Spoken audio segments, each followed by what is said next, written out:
Hello everyone, welcome to Brain Shocks. तो इस video में अपना गेट 2023 का ईसी का पेपर सॉल्व कर रहा हूँ कि जैसे मैंने पेपर में किया था, कैसे कैसे किया, क्या क्या आंसर मार्क किए। ठीक है। और अब जैसे स्पॉन्ज शीट आ गया, सबको अपने अपने मार्क्स पता चली गए होंगे। ठीक है, या फिर कैसे कैसे किए। तो मेक श्योर जो लोग अभी दोबारा, जिनका पेपर अच्छा हुआ है, ठीक ठाक हुआ है, उनका टारगेट एमटेक है। ठीक है, उनको तो एमटेक आईआईटी एनआईटी मिल जाएगा। ठीक है। दूसरे लोग जिनका क्वालिफाई नहीं हुआ है, ठीक है, या फिर बिल्कुल एज पे क्वालिफाई हुआ है, कुछ अच्छा कॉलेज नहीं मिलेगा, या फिर जिनका टारगेट है कि नहीं हमें तो सिर्फ जॉब ही चाहिए। ठीक है। और अगर जॉब चाहिए तो वो एक लंबा प्रोसेस है। ठीक है, अगर या तो बहुत अच्छा रैंक है तो आप शुरू में ही जॉब मिल जाएगी। ठीक ठाक है तो हो सकता है जॉब मिलते मिलते टाइम लग जाए, वैकेंसी आती है। ठीक है। तो उतना टाइम आप वेट नहीं कर सकते ना, क्योंकि हो सकता है कि 6 महीने बाद जॉब मिले, जैसे 2022 वालों का अब तक चल रहा है। ठीक है। तो आपको प्रिपरेशन कंटिन्यू रखनी ही पड़ेगी, बाकी एग्जाम्स भी आ रहे हैं, या फिर अगले साल ही दोबारा गेट देना है। ठीक है। तो उस चीज के लिए बहुत इंपॉर्टेंट है कि आप अपनी परफॉर्मेंस को एनालाइज करो। ठीक है, आप जैसा भी पेपर दे के आए हो, ठीक है, एक दो दिन आपको बुरा लगेगा, ये गलत कर दिया, वो गलत कर दिया, बट जब तक अगर आगे कंटिन्यू करना है, अपनी गलतियां नहीं देखेंगे और उसको नहीं सुधारेंगे, तब तक इंप्रूवमेंट नहीं आएगा। ठीक है। तो मेक श्योर अपना एक स्पॉन्सर्ड आराम से बैठ के ना टाइम लो, देखो, और आप अपना बाइफरकेट करो ना, ब्रेक डाउन करो चीजों को। तो जैसे मेरे हिसाब से देखो, कोई भी क्वेश्चन है कि या तो आपका करेक्ट होगा, है ना, सही क्वेश्चन किया, तो वो चेक करो कि आपने जो सही किया आता था या तुक्का मारा था। ठीक है। तुक्का मारा था मतलब गैस मारा कि हाँ ठीक है सही है, मतलब वो टॉपिक आपका वीक है अगर आपने गैस मारा हुआ है। तो आपको वो देखना चाहिए कि हाँ इसको मैं थोड़ा सुधार लूं। दूसरी चीज है कि रॉन्ग क्यों हुआ। सबसे पहले वही चीज देखते हैं हम, सिली मिस्टेक। हाँ, कुछ सिली मिस्टेक तो यार वही है कि प्रेशर में होती है। ठीक है। आपने कुछ वर्ड मिस कर दिया, आंसर निकाला .1 निकाल दिया, पॉइंट टाइप ही नहीं कर पाए, 1 लिख दिया। ठीक है। तो ये चीज तो आपको समझनी पड़ेगी कि अगर बहुत ज्यादा सिली मिस्टेक कर दी, हम एक लिमिट तक सिली मिस्टेक अफोर्ड कर सकते हैं ना, कि ऐसा तो नहीं 100% एक्यूरेसी किसी की नहीं आएगी, बहुत रेयरली आएगी। ठीक है, कोई दिक्कत नहीं है। मिनिमम हम कुछ गलतियां कर सकते हैं, है ना, होंगी सबसे, मेरे से भी होंगे, आपसे भी होंगी। ठीक है। मैं इवन बहुत विदाउट प्रेशर एग्जाम देने गया था, तब भी मेरे से गलतियां हुई हैं, देखोगे आप बहुत गलतियां हुई हैं। तो जो प्रेशर में देने गया तो उससे होंगी होंगी। ठीक है, बट एक लिमिट तक गलतियां चल जाती हैं। जैसे जैसे वो गलतियां बढ़ती जाएंगी, वो फिर दिक्कत होती जाएगी। ठीक है। तो ये आपको समझना पड़ेगा, जिसने बहुत सारी सिली मिस्टेक कर दी है, तो समझना पड़ेगा कि आपको चीजें आती हैं। ठीक है। और ऑनेस्ट रहना अपने साथ कि हाँ ये मेरी सिली मिस्टेक है, ऐसे नहीं कि हाँ आता नहीं था फिर भी सिली मिस्टेक में काउंट कर रहे हो। ठीक है। मान लो आप 20 क्वेश्चन, 20 नंबर मान लो, चलो किसी ने ऐसे ही गवा दिए सिली मिस्टेक में, तो ये समझो कि वो 20 नंबर आपके ही थे, 20 में से 15 तो थे, चार गलती हम छोड़ देते हैं, चलो। ठीक है। तो ये चीज तो दूर हो सकती है कि प्रेशर हैंडल करना। तो आप टेस्ट लगाओ। ठीक है। एग्जाम में ये सोच लो कि बस जो आता है मैं पहले वो अटेम्प्ट कर दूं आराम आराम से। ठीक है। दूसरी चीज है कि कंसेप्ट वीक है ना, कंसेप्ट वीक है तो आपको वो पढ़ना ही पड़ेगी, दोबारा चीजें आगे दोबारा करना है ना, उसको स्ट्रॉन्ग करना पड़ेगा, अच्छे से इंप्रूव करना पड़ेगा, और क्वेश्चन सॉल्व करने पड़ेंगे। ठीक है। तो होता है हर किसी कंसेप्ट वीक होते हैं, अगर अच्छा रैंक भी आएगा तब भी कुछ ना कुछ आप में कमी होगी ही। ठीक है। जैसे अगर मैं 2021 में 40 रैंक था, बट उस टाइम जरूरी नहीं है मेरे को सब आता है। अब बहुत सारे टॉपिक्स मेरे को उस टाइम नहीं आते थे, इवन नाइक्विस्ट मुझे नहीं आता था, नाइक्विस्ट मैंने अब जाके थोड़ा थोड़ा पढ़ा है, इंप्रूव हुआ है, अब भी मैं नहीं कह सकता कि हाँ 100% मुझे आता है। ठीक है। तो ये सब चीजें चलती रहेंगी। दूसरी चीज ये है कि टाइम मैनेजमेंट, कि आपने कैसा टाइम मैनेज मैनेज किया। तो ये देखो कि आपको टाइम की कमी हुई थी क्या, टाइम की कमी हुई थी, और आप देखो कौन कौन सा क्वेश्चन था जो आप फालतू में ही लेके बैठ गए 10-15 मिनट। ठीक है, कोई क्वेश्चन होगा जिसमें आपने स्किप नहीं किया, पहले ही सॉल्व करने बैठ गए, जो आपको स्किप करना चाहिए था पहले राउंड में। ठीक है, वो चीजें एनालाइज करो। तो ये सब चीजें कर लोगे तो बहुत अच्छा रहेगा आगे के लिए। क्योंकि जो गेट, अगर हम बाकी एग्जाम को भी टारगेट करेंगे, ये चीजें, और गेट का तो आएगा ही आएगा मोस्टली एग्जाम्स में, प्लस ईएससी कुछ सब्जेक्ट्स होंगे, प्लस कुछ ना कुछ और ऐड होता जाएगा। मतलब हमें नई चीजें तो पढ़नी ही पढ़नी है। ठीक है, उससे पहले हम अपनी पुरानी चीजों भी इम्प्रूव करते जाएं साथ साथ। ठीक है, तो ये इंपॉर्टेंट है। तो जितना कुछ गलत हुआ है अपना कर लो अफसोस, 1-2 दिन, 4 दिन। ठीक है, बट उसके बाद अगर करना है तो फिर लग जाओ। ठीक है। तो अभी हम स्टार्ट करते हैं। सॉल्व करना, और इससे भी हो सकता है कि आपको कुछ ना कुछ सीखने को मिले। ठीक है, कि आप कैसे अप्रोच कर रहे थे क्वेश्चंस, ठीक है, मैंने कैसे किया, क्योंकि अब डिफरेंस वही है। मैं प्रेशर लेके नहीं गया, आप प्रेशर लेके गए, तो क्या डिफरेंस आता है प्रेशर में? कुछ चीजें आपको नहीं दिखी होंगी जो मुझे दिखी होंगी, बस यही फर्क है, ठीक है, प्रेशर का। और सबसे पहला क्वेश्चन देखते हैं कि I can not support this proposal, my dash will not permit it. अगर हम एप्टीट्यूड की बात करें इस बार के पेपर के, इसमें थोड़ी सी इंग्लिश ज्यादा थी और अलग था, है ना, कैसे थोड़ा सा टफ था। अगर अभी सोल्व करोगे अभी नहीं लगेगा टफ, उधर वहां टफ लग रहा था थोड़ा सा। ठीक है, अलग तो था क्योंकि एकदम इंग्लिश के 2 पैराग्राफ वाले क्वेश्चंस आ गए। ठीक है, पिछले साल जैसा नहीं था एप्टीट्यूड। तो जैसे मैंने ये किया कि मुझे, मेरी इंग्लिश भी ठीक ठाक है, ऐसा नहीं बहुत बहुत अच्छी है, बहुत खराब भी नहीं है, ठीक ठाक है, कुछ लेवल क्वेश्चन बन जाते हैं। तो जैसे इसका मैंने किया कि कॉन्साइंस, कि मैं इस प्रपोजल को सपोर्ट नहीं करता हूँ, मेरी कंसाइंस, मेरी अंतरात्मा, मुझे इसका मतलब आइडिया था कि इसका मतलब अंतरात्मा होती है, यही वर्ड बन रहा है, मेरे हिसाब से आंसर की भी यही दिया हुआ है। ठीक है, कंसेंट होता है आई थिंक अपने इच्छा, है ना कुछ, और इनका जो मतलब पता नहीं है, कॉन्शियस पता नहीं। ठीक है, ये हो गया। Second, courts dash parliament legislate, तो इसका मैंने जुडिशरी लग रहा था मुझे, मुझे इसमें कंफ्यूजन थी कि लीगल कर सकते हैं क्या, लीगल भी कोर्ट से रिलेटेड है, बट मैंने जुडिशरी ही टिक किया। ठीक है, नेक्स्ट क्वेश्चन है, देखो ये बहुत, मतलब मैं कह सकता हूँ कि पहला क्वेश्चन था जब मैं पेपर देने गया, मेरे हिसाब से पहला यही था कि what is the smallest number in with distinct digit was digits add up to 45, smallest number जिसके डिजिट अलग अलग हो और एड अप टू 45।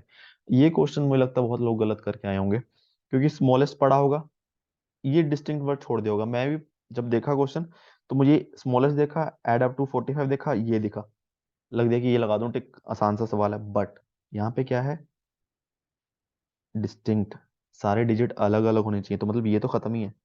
ठीक है, ये एक, क्या बोलते हैं, एक इल्यूजन हो गया एक तरह से, मुझे लगता है ये क्वेश्चन, कि जिसमें आपने डी मार दिया होगा कुछ लोगों ने। ठीक है, ए में 555 आ गए, ये क्वेश्चन खत्म हो गया।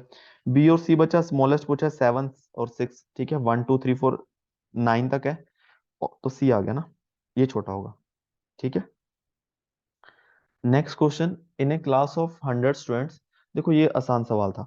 ठीक है, यही मुझे लगता है कि पहला थोड़ा बिल्कुल सीधा सा सवाल है। 100 स्टूडेंट है, ठीक है, हम वेन डायग्राम बना लेते हैं। ये रोमांटिक मूवीज और कॉमेडी मूवीज, ठीक है, ये है आर, ये है कॉमेडी, ये ए, बी, सी और डी। ठीक है, ये समझ आ गया। ए वाले कौन से हैं जिनको ओनली रोमांटिक मूवीज पसंद है, ए प्लस सी कौन से हैं जिनको रोमांटिक पसंद है, बी कौन से हैं जिनको ओनली कॉमेडी पसंद है, बी प्लस सी कॉमेडी वाले, डी कोई नहीं, सी दोनों, कॉमेडी और रोमांटिक। इन्होंने बोला 30 students who like neither romantic neither comedy, इसका मतलब डी, डी वाले 30 हैं। ठीक है, the number of students who like romantic movies twice the number of students who like comedy movie, romantic movie कितने लोग पसंद करते हैं, ए प्लस सी, वो ट्वाइस है किसके, जो कॉमेडी मूवी पसंद करते हैं, 2, बी प्लस सी। ठीक है, the number of students who like both romantic movies and comedy movies 20, तो सी जो है 20। ठीक है, अब सारे मिला के 100 हैं, डी और सी मिला के 50 हो गए, तो ए प्लस बी मिला के 50 होंगे, ये बात सही है। सी की वैल्यू हम इसमें पुट कर देते हैं इस इक्वेशन में, तो मेरा बनेगा A + 20 is equal to 2B + 40, A - 2B, A की वैल्यू छोड़ो, A is equal to 2B + 20। ठीक है, वो मैं यहाँ पे पुट कर देता हूँ ए की वैल्यू, तो 2B + 20 plus B is equal to 50। अच्छा, हमने पूछा क्या था, जिनको रोमांटिक मूवीज पसंद है। ठीक है, 3B = 30, B = 10, B 10 आ गया, तो यहाँ पे ए की वैल्यू कितनी आ गई, 20 + 20 40। अब रोमांटिक मूवीज किसको पसंद है, ए प्लस सी, तो 40 + 20 60। ठीक है, इसमें एक और चीज है, जब भी आप इक्वेशन सॉल्व कर रहे हो तो हमें ये ध्यान रखो कि हमसे पूछा क्या हुआ है, कि how many students like romantic movies, A plus C पूछा है। ठीक है, अब मैंने जब सॉल्व करते हुए मैंने क्या किया, ए की वैल्यू पुट की, बी की वैल्यू निकाली, तो मेरा एक स्टेप एक्स्ट्रा हो गया।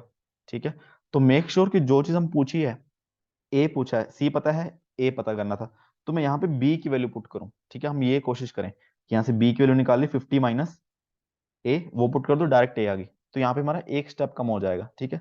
यहाँ कैलकुलेशन आसान थी तो वो स्टेप सेकंड्स वाला ही होगा, बट कई जगह हो सकता है कैलकुलेशन थोड़ी मुश्किल हो, बी की वैल्यू अजीब सी आए, फिर मैं इस इक्वेशन पुट करूँ तो बहुत कैलकुलेशन करनी पड़े, फिर ए की वैल्यू आए, ठीक है। तो ये चीज ध्यान में रख सकते हो।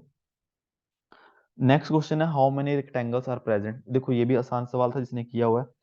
अब सबसे पहले अगर मैं इस स्क्वायर में देखूं, सबसे पहले ये कॉर्नर पे देख लेते हैं। देखो ये जो ट्रायंगल बन रही है, ये वाली, ठीक है, ये पढ़ा ही होगा सबने कि कितनी ट्रायंगल बनेगी, एक, दो, और ये बड़े वाली तीन, ठीक है। तो तीन यहाँ पे, तीन यहाँ पे, तीन यहाँ पे और तीन यहाँ पे, ठीक है। तीन तीन छः, चार तीन 12।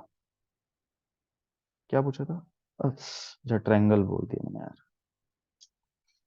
देखो मैं अभी अभी गलत पढ़ गया मैं सवाल, है ना, यही गलती हम पेपर में करते हैं, क्योंकि किसी में लगता है दूसरे पेपर में ट्रायंगल वाला आया हुआ था, वो मैंने उस हिसाब से काउंट कर दिया। रेक्टेंगल पूछा हुआ है, देखो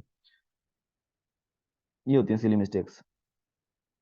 रेक्टेंगल पूछा हुआ है। अब सबसे पहले देखो इस क्वेश्चन में क्या डाउट था बच्चों का कि यार स्क्वायर को रेक्टेंगल मानना है कि नहीं मानना है। देखो यहाँ पे जब मेंशन कर देता कि नॉट स्क्वायर ब्रैकेट में, ठीक है, और प्लस कोई भी आंसर ऐसा नहीं है कि जिसमें हम ओनली रेक्टेंगल देखें, तो यहाँ से समझ आ गया। तो दिमाग में डाउट तो होना नहीं चाहिए ना, डाउट अगर है तो ऑप्शन देके खत्म हो गया। अगर रेक्टेंगल मानू मैं ओनली, एक, दो, तीन, चार, चार ही बन रही है बस। अगर ओनली रेक्टेंगल की बात करूं, स्क्वायर को नहीं ऐड करूं, ठीक है, बट कोई भी ऑप्शन नहीं है तो वहां तो चुपचाप समझ जाओ। अगर हल्का से डाउट भी है कि स्क्वायर को भी इंक्लूड करना है, ठीक है, तो देखो एक स्क्वायर, दो, ठीक है, रेक्टेंगल, तीन, चार, पाँच, छ, छः होगी, फिर सात, आठ, नौ, 10, ठीक है। अब जो फिगर वाले सवाल होते हैं ना, उसमें अगर हम पेपर में क्या डाउट होता है, जब 10 आ गया आंसर, ठीक है, इसका आंसर मुझे लगता है 10 ही ऐसा ही है, बट इसमें एक मैक्सिमम 12 वाला ऑप्शन भी है, तो हमें क्या लगता रहता है कि यार 12 तो नहीं है, कहीं कहीं हमने कोई मिस तो नहीं कर दिया। अगर मैक्सिमम वाला ही ऑप्शन हो, सही हो, जैसे 12 ही मान लो बन रही हो, 12 ही सही हो तब, और 12 हमने काउंट कर ली, तब हमें लगता है, तब हमें संतुष्टि हो जाती है कि हाँ बस सही है, ठीक है। थोड़ा सा डाउट रहता है। नेक्स्ट क्वेश्चन, ये मुझे लगता है थोड़ा सा ये मुश्किल सवाल है। देखो मुश्किल इसलिए है, तो वैसी पैरा आ गया, ऊपर से इसमें वर्ड, है ना। अब मुझे तो नहीं मतलब पता था कि फेरोशियस का मतलब क्या होता है जब पेपर देने गया, है ना, बट कभी कभी जरूरी नहीं कि आपको सारी चीजें पता हो सवाल सॉल्व करने के लिए, ठीक है। कुछ चीजें हम मेरे हिसाब से कर सकते हैं गेस वगैरह से कि हाँ क्या कहना चाह रहा है, ठीक है। तो सबसे पहले इसका मतलब मुझे लगता है, मैंने बाद में देखा था, खतरनाक जानवर है इसका मतलब शायद, फेरोशियस। हाँ आक्रामक और हिंसक, ठीक है, तो इसका मतलब ये है।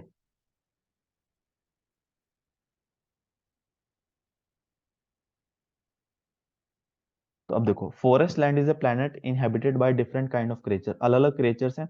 Among others creature it is populated by animal of whom all are ferocious, है ना। एक एनिमल्स हैं जो सारे फेरिशियस हैं, मतलब सारे एनिमल जो खतरनाक है, by animals all of whom, ठीक है। ये एक्चुअली ये सवाल देखा जाए सिलोजिज्म का सवाल इन्होंने उस हिसाब से बना रखा है, ठीक है, ये आ गया। There are also creatures that have close, close I think पंजा होता होगा, पंजा या कुछ और, कुछ तो खतरनाक वाला लग रहा है।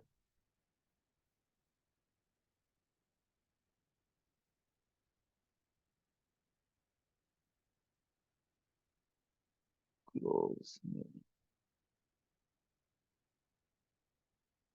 हाँ पंजा ही है ना। देखो अगर जैसे मुझे इसका वर्ड मतलब पता चल गया, ठीक है, तो इससे लग गया कि हाँ उसी के बारे में बात कर रहे हैं ना, थोड़ा सा गैस वगैरह लगा सकते हैं, ठीक है। अब ऐसी क्रिएचर भी हैं जिसमें जिनके पंजे भी हैं और किसी के नहीं है, किसी के पंजे हैं किसी के नहीं है।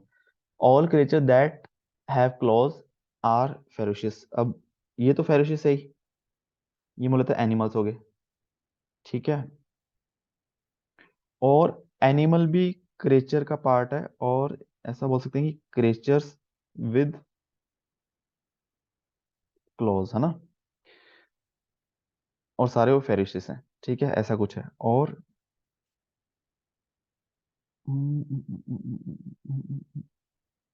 एनिमल्स जो हैं, वो किसका पार्ट है?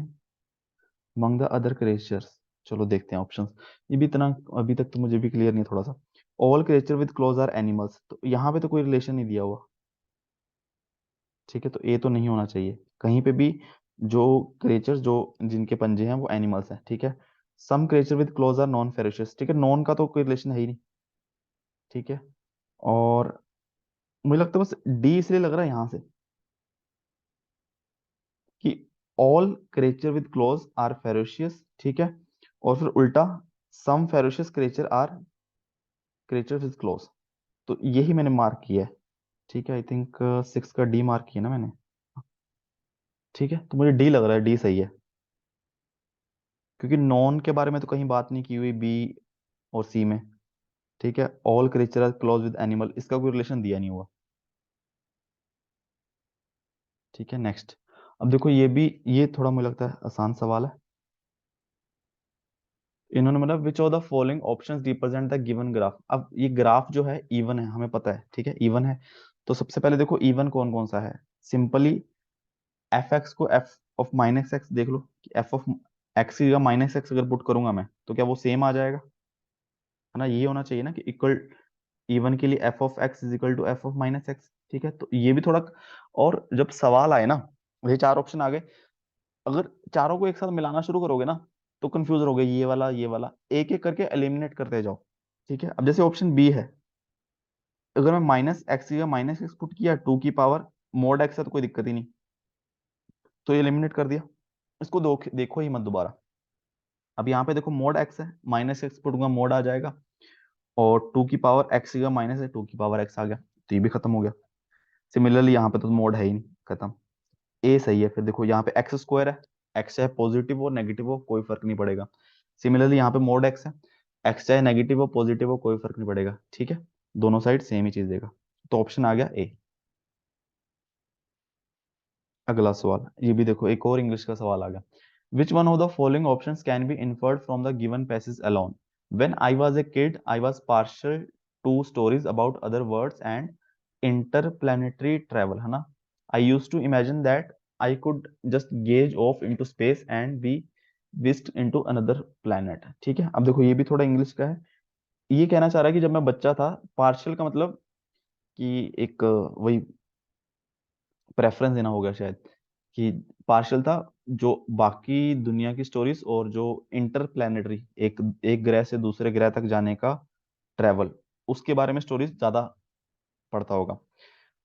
और आई यूज टू इमेजिन कि आई could just gaze off into the space, कि मैं सिर्फ स्पेस में देखता रहूं। गेज ऑफ का मतलब मुझे लगता है कि ये होता है देखता रहूं, और विस्ट चला जाऊं किसी प्लेनेट पे, ऐसा। है ना, स्टोरीज पढ़ता था उसके बारे में जब मैं छोटा बच्चा था। और मेरा ये मन करता था कि मैं स्पेस में देखता रहूं और कहीं ना कहीं चला जाऊं, जितना मुझे समझ आया। कि अब it is a child's description of what he likes और शी लाइक्स। ठीक है, एक, ठीक है देखते हैं। It is an adult memory of what he और she liked as an child. ये सही है मेरे हिसाब से, क्योंकि वो जो लिखा ना जब मैं छोटा बच्चा था, इसका मतलब कोई बड़ा आदमी बोल रहा है कि जब मैं छोटा था तो ऐसा ऐसा करके मुझे ये चीजें पसंद थी। The child in passage read story about interplanetary travel only in parts. ऐसा तो कोई मतलब नहीं है, पार्ट्स इन्होंने यहां से कर दिया। बट इसका मतलब पार्शियल का मतलब वही कि एक तरफा मेरे हिसाब से। It teaches the stories are good for children, ये तो कुछ नहीं है। ठीक है, तो बी सही लग रहा मुझे, मैंने बी ही मार्क किया था आई थिंक, 8 का बी। अब ये सवाल देखो, अब ये है सिली मिस्टेक। मैंने क्या किया इसका, नाइन्थ का बी किया ना। हाँ देखो, इस सवाल में क्या था, आसान आसान नहीं कह सकते, कि अगर किसी ने किया हो तो उसके लिए बहुत आसान है, और किसी ने नहीं किया तो उसके लिए मुश्किल। Out of 1000 individuals in a town, 100 unidentified individuals are Covid positive due to lack of adequate Covid testing kit. The health authorities of town devised a strategy to identify those covid positive individuals. The strategy is to, ठीक है, 1000 लोग हैं पूरे town में, 100 लोग जो हैं unidentified है और उनको कोविड है। अब टेस्टिंग किट्स कम है, तो उन्होंने एक स्ट्रेटेजी अपनाई कि कैसे हम कम करें, है ना, 1000 के 1000 तो टेस्ट करेंगे तो किट्स तो है ही नहीं इतनी। Collect the saliva sample from all 1000 individuals and randomly grouped into 5। 1000 के हमने सैंपल कलेक्ट किए और 5 5 लोगों के मिक्स कर दिए sample. Mix the sample within each set and test the mix sample for Covid, है ना, मिक्स कर दिए और उस जो मिक्स सैंपल है उसको टेस्ट कर लिया, ठीक है। If test if the test done in two, test जो किया हमने नेगेटिव आया, ठीक है, इसका मतलब क्या है कि सारे बंदे ही सही है ना, पांच में से मिनिमम एक को भी होता कोविड तो पॉजिटिव आ जाता, ठीक है, क्योंकि हमने मिक्स कर दिया। फिर बोला कि अगर पॉजिटिव आ गया तो हमें सबका टेस्ट दोबारा करना पड़ेगा पांचों का, क्योंकि पांचों में से हो सकता है एक कोविड पॉजिटिव हो सकता है दो हो सकता है तीन हो सकता है पांचों हो, तो हमें पांचों का देखना पड़ेगा, ठीक है, ये चीज लिखी हुई थी। Given this strategy no more than dash kits will be required to identify all the 1000 Covid positive. तो मिनिमम मतलब मैक्सिमम कितनी लगेंगी, है ना, इससे ज्यादा नहीं लगेंगे, हमने कर लिया। सबसे पहले देखो कि हमने 100,000 लोग थे, पांच पांच के सेट बनाए, 200 सेट बनाए, पॉजिटिव कितने हैं, 100 लोग, 100 लोग कोविड पॉजिटिव है। वर्स्ट केस में क्या होगा कि 100 के 100 लोग अलग अलग सेट में जाएंगे, ठीक है, इसका मतलब क्या होगा कि 100 सेट तो नेगेटिव रिजल्ट आएगा, 100 का पॉजिटिव, है ना, हमने ये एज्यूम कर लिया कि वर्स्ट केस में ये होगा कि सारे अलग अलग हो गए, ठीक है। तो सबसे पहले तो हमने क्या किया, 200 टेस्ट किए, 200 टेस्ट किए, उसमें से 100 नेगेटिव आ सकते हैं, मैक्सिमम 100 ही पॉजिटिव आएंगे, ठीक है। 100 पॉजिटिव आ गए टेस्ट, अब हर में पांच पांच लोग हैं तो पांचों का दोबारा करेंगे तो 500, तो आंसर आना चाहिए था 200 प्लस 500, 700। पर देखो मैं तो विदाउट, मेरे को कोई फर्क नहीं पड़ता रिजल्ट से, है ना, मेरा अच्छा है बुरा है, मैं आराम से पेपर देने गया हूँ। अब मैंने ही क्या किया यहाँ पे 100 प्लस 500 करके 600 कर दिया, काम खत्म, ठीक है। तो इसको क्या बोलेंगे हम, सिली मिस्टेक। आता है, पूरा प्रोसेस आता है, पूरा कंसेप्ट आता है, सब किया, बट एक ये कर दिया, ठीक है, तो इसको सिली मिस्टेक बोलेंगे। और हो सकती है, बहुत नॉर्मल है, ठीक है, काफी लोगों ने आई थिंक किया है। कुछ लोगों ने ये माना है कि जब पांच लोग का ग्रुप पॉजिटिव आया तो हम चार लोगों को कर लेते हैं, एक को छोड़ देते हैं, पर वो चीज इन्होंने साफ साफ लिखी हुई है कि भाई पांचों का करना है, ठीक है, तो ये गलती करके हो सकता है किसी ने 200 और यहाँ पे 400, 200 प्लस 400 फिर 600 किया हो, ठीक है, ये भी बहुत मुझे लगता है नॉर्मल मिस्टेक होगी।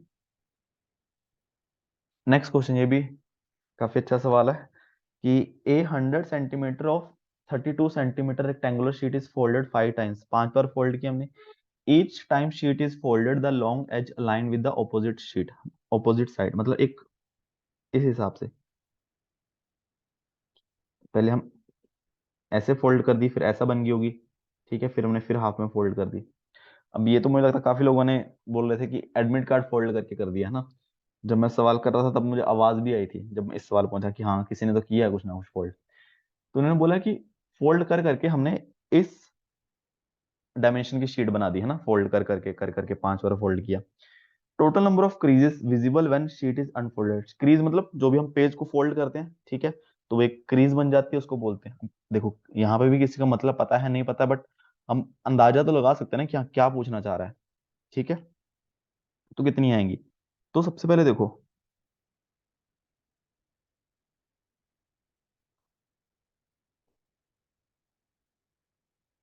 ठीक है, जब एक शीट है, मैंने एक बार फोल्ड की तो एक क्रीज बनेगी,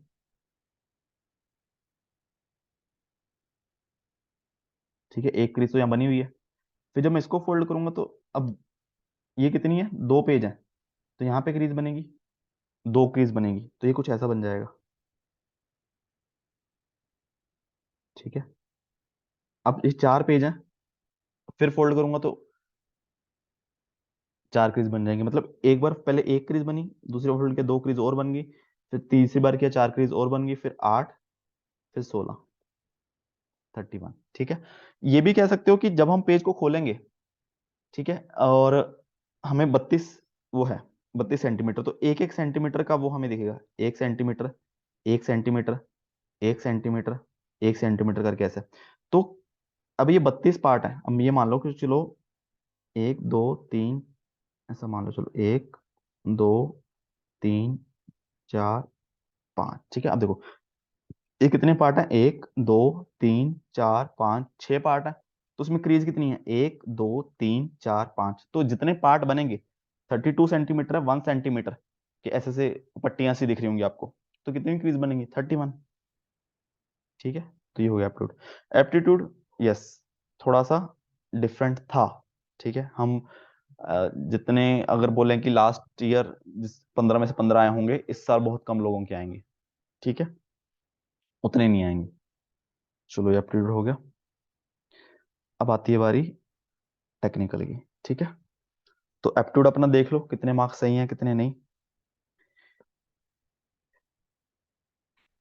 अब देखो ये सवाल था कि let v1 and v2 are two vector, value of coefficient alpha in the expression v1 is equal to alpha v2 plus e, which minimize the length of error vector e, है ना, length error vector ई। अब देखो ई यहाँ पे क्या बनेगा, ई बनेगा, अगर मैं इसको उल्टा लिटा के लिख दूं ना, खड़े हैं ये, v1 माइनस अल्फा v2 यानी कि 1 minus 2 alpha, 2 minus alpha, 0 minus 3 alpha, 3 alpha. ठीक है, अब मेरे दिमाग में आया कि यार पहले तो ये वेक्टर आ गया, लेंथ निकाल ली कि ऑप्शन पुट करके देख लूं। ठीक है, बट वो लेंथ ही लगा, तो अब इसकी लेंथ क्या आएगी देखो,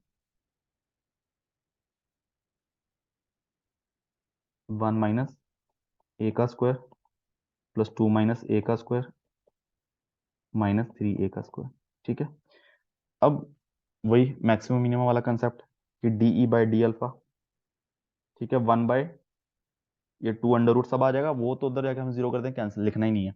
ठीक है, तो अब इसका डिफरेंशिएट करूंगे, 2 क्या आ जाएगा, 2 1 माइनस 2 अल्फा। ठीक है, और फिर बाद में 1 माइनस 2 अल्फा का डिफरेंशिएशन, तो माइनस 2 प्लस 2, 2 माइनस अल्फा, फिर माइनस 1, फिर प्लस 3, ये आ जाएगा 9 अल्फा स्क्वायर, तो 18 अल्फा। ठीक है, इक्वल टू जीरो रख देंगे। अब चेक कर लो, देखो -2, इसको मैं 4, 2 अल्फा माइनस 1, इसको 2 alpha minus 2 plus 18 alpha is equal to zero. ठीक है, तो 4 दूनी 8 alpha plus 2 alpha plus 18 alpha -4 -4। ठीक है, 18 2 10, 28 alpha is equal to 8, alpha is equal to 8/28, 2/7, है ना। तो 2/7 सी मार्क किया होगा मैंने, 11 का सी। ठीक है, next, the rate of increase of a scalar field f is equal to x y z in direction of v at a point. ठीक है, अब देखो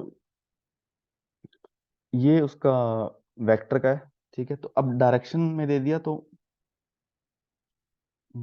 रेट ऑफ इंक्रीज हमें इसका, अब मुझे एग्जैक्ट वो याद नहीं है, अब मैंने मैथ बहुत टाइम हो गया मुझे पढ़े हुए। ठीक है, एग्जैक्ट मुझे कि क्या उस चीज को बोलते हैं वो चीज नहीं याद, बट सवाल किए हुए हैं। ठीक है, तो उस वजह से याद है कि हाँ कुछ ऐसे से करना होता है। ठीक है, तो पहले इसका एक्स से डिफरेंशिएशन किया, तो वाई जेड आई कैप आता है।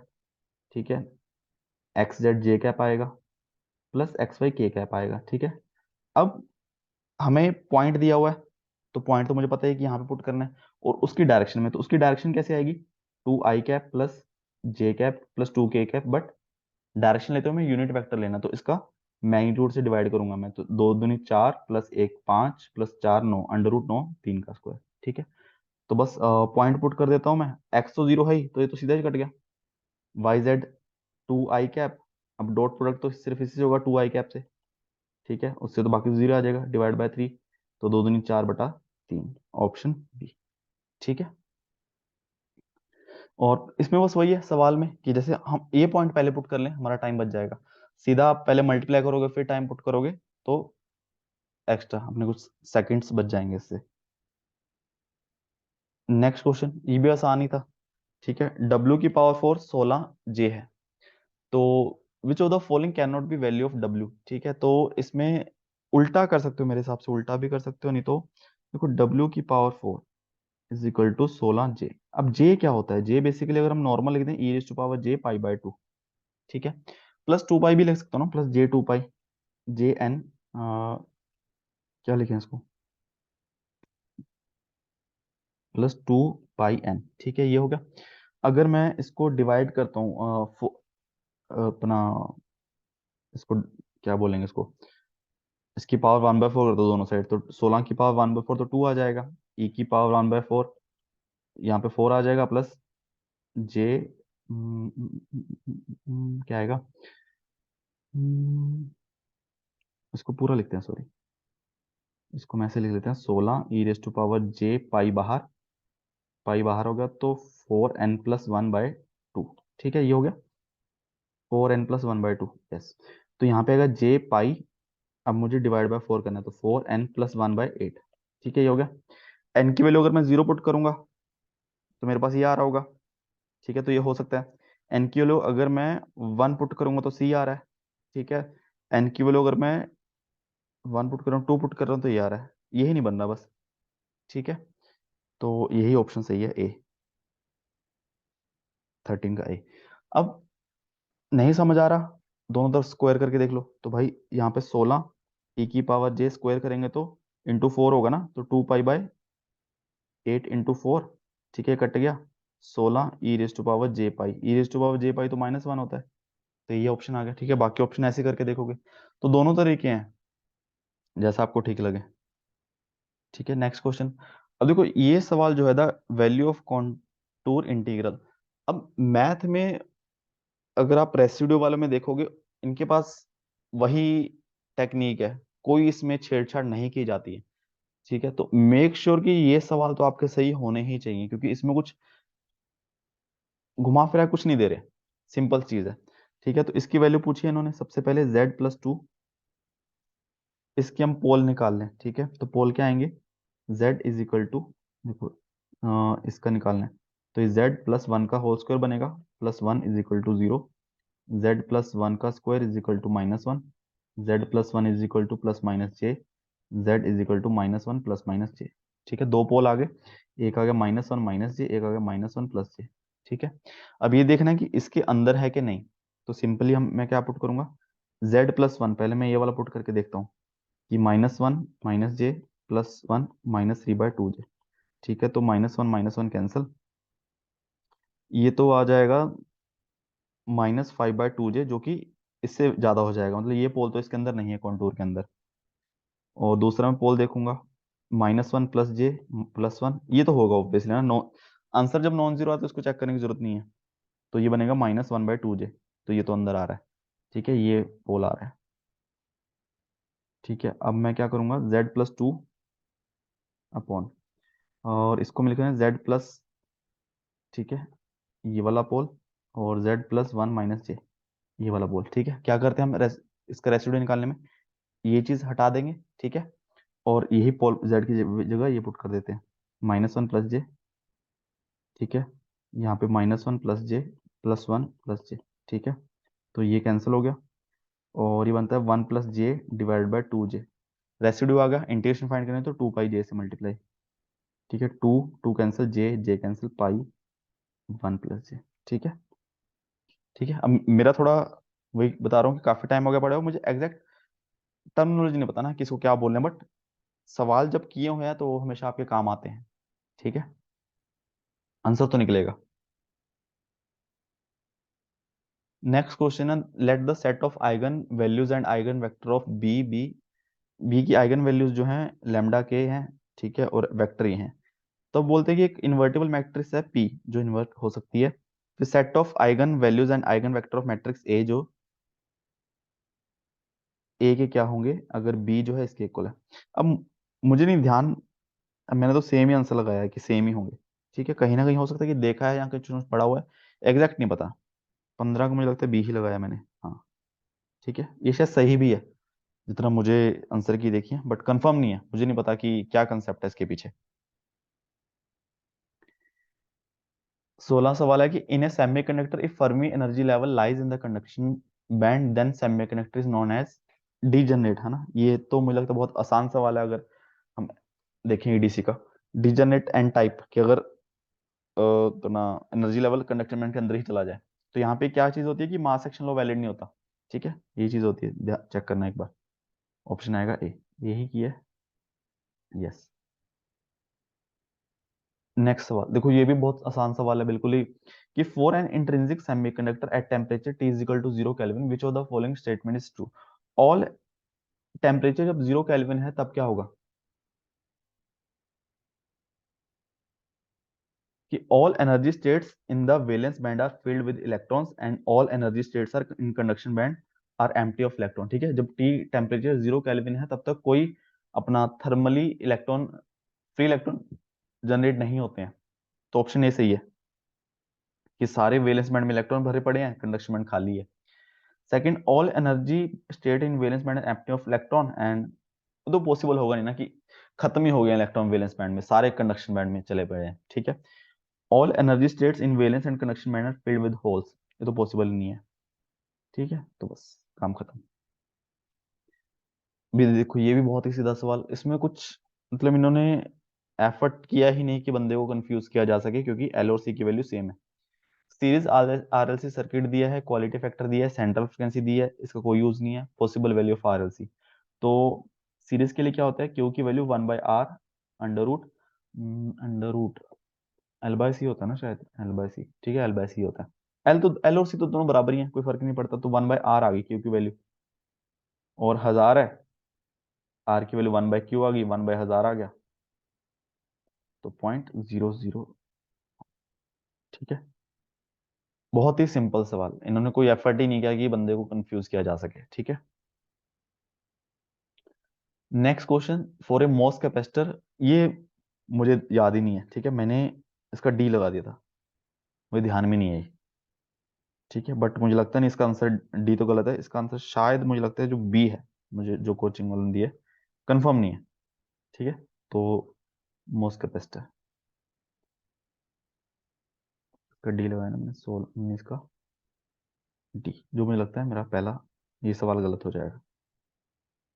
अगला सवाल, consider a narrow band signal propagating in a lossless dielectric medium of silent r mu r दिया हुआ है with phase velocity vp and vg, group velocity, which of the following statements true, c is the velocity of light in vacuum, ये भी मुझे नहीं आता, मैंने ये कर दिया था, मैंने जितना थोड़ा सा ही पढ़ा हुआ उतना ध्यान है मुझे कि फेस वेलोसिटी ज्यादा होती है, ग्रुप कम होती है, ठीक है। अब ये लॉसलेस में मुझे लगता है इन्होंने जो आंसर दिया हुआ है शायद ये दोनों ही दिया हुआ है, कि दोनों ही ज्यादा है, ठीक है, 20 का मैंने सी लगाया हुआ है, तो मुझे लगता है ये भी गलत है, मैंने सी लगाया था, ठीक है।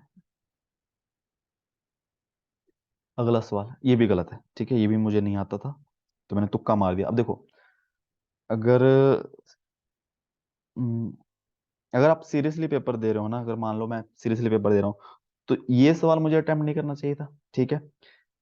ये ये हो सकता है कर देता मैं, क्योंकि मुझे नहीं मालूम कि लॉसलेस का, मुझे तो कॉन्फिडेंस में मार्क करता मैं, ये सवाल मुझे नहीं आता था अभी, ये भी मुझे मार्क नहीं करना चाहिए था, मैंने इसको ए मार्क किया है, ठीक है, बट मुझे लगता है ये डी आंसर दिया है जो भी कोचिंग वालों ने दिया है, उसके बारे में मुझे नहीं पता कि किसका है, ठीक है, मुझे भी याद ही नहीं है ये। Next question, cascade of common source amplifier in A unity gain feedback configuration oscillate, ये भी नहीं याद, ये तो मुझे लगता है मैंने मार्क नहीं किया, है ना, मेरा मन नहीं किया, तो मैंने नहीं किया। इसका भी नहीं पता मुझे आंसर कितना है ऑफिशियली, मतलब भी कोचिंग वालों का ऑफिशियल तो कुछ आया नहीं है। ये सवाल नहीं है, ये थोड़ा तो मजाक है, ठीक है, गेट के पेपर में ऐसा सवाल आना मजाक है, और ये सवाल गलत करना, अगर आपने सिली मिस्टेक किया तो ये सवाल बहुत दुख लगेगा कि यार ये कैसे गलत कर दिया, ठीक है। और जिसने सिली मिस्टेक की चलो ठीक है, उसको तो फिर भी चल जाएगा कि सिली मिस्टेक की, अब जिसको आता नहीं है ये सवाल उसके लिए बहुत मुश्किल होना हो जाएगा, क्योंकि बहुत ही सिंपल सवाल है ये गलत करना आप अफोर्ड नहीं कर सकते हो, क्योंकि आप ये मैक्सिमम लोग सही करेंगे, ये आपको पीछे ले जाएगा काफी, ठीक है। तो मार्क्स है तो ऑब्वियसली यहाँ पे 0 है, तो क्यू बार इंटू 0 वाई इसके इक्वल आएगा, प्लस क्यू इंटू पी, ठीक है, तो ऑप्शन ए आ गया। सेकंड्स वाला सवाल है, ए जे लेवल का सवाल है, आगे, ठीक है। ये है the synchronous sequential circuit shown below works at clock frequency of 1 gigahertz, ठीक है, 1 गीगाहर्ट्ज है, द थ्रूपुट इन मेगाबिट्स पर second and the latency in nano second. देखो मैं, थ्रूपुट मतलब हमें किस स्पीड से आउटपुट मिल रही है, ठीक है। अब 1 गीगाहर्ट्ज है, ठीक है, इतनी क्लॉक है, तो मतलब इसका टाइम पीरियड जो हो गया 1.1 गीगाहर्ट्ज, तो गीगा 10⁻9 होता तो टाइम आ गया 10⁻−9, तो 1 नैनो सेकेंड, तो हर नैनो सेकंड बाद हमें एक यहाँ पे क्या मिल जाता है, हर नैनो सेकंड बाद क्लॉक, अपना क्लॉक का एज आता रहेगा और हमें एक बिट मिलता रहेगा, मतलब एक बिट मुझे मिल रहा है 1 नैनो सेकंड में, ठीक है, 1 नैनो सेकंड में मुझे 1 बिट मिल रहा है, ठीक है, सही बोल रहा हूँ ना? हाँ, तो 1 सेकंड में मुझे कितने बिट मिलेंगे? 1/1 नैनो सेकेंड, 10⁻⁹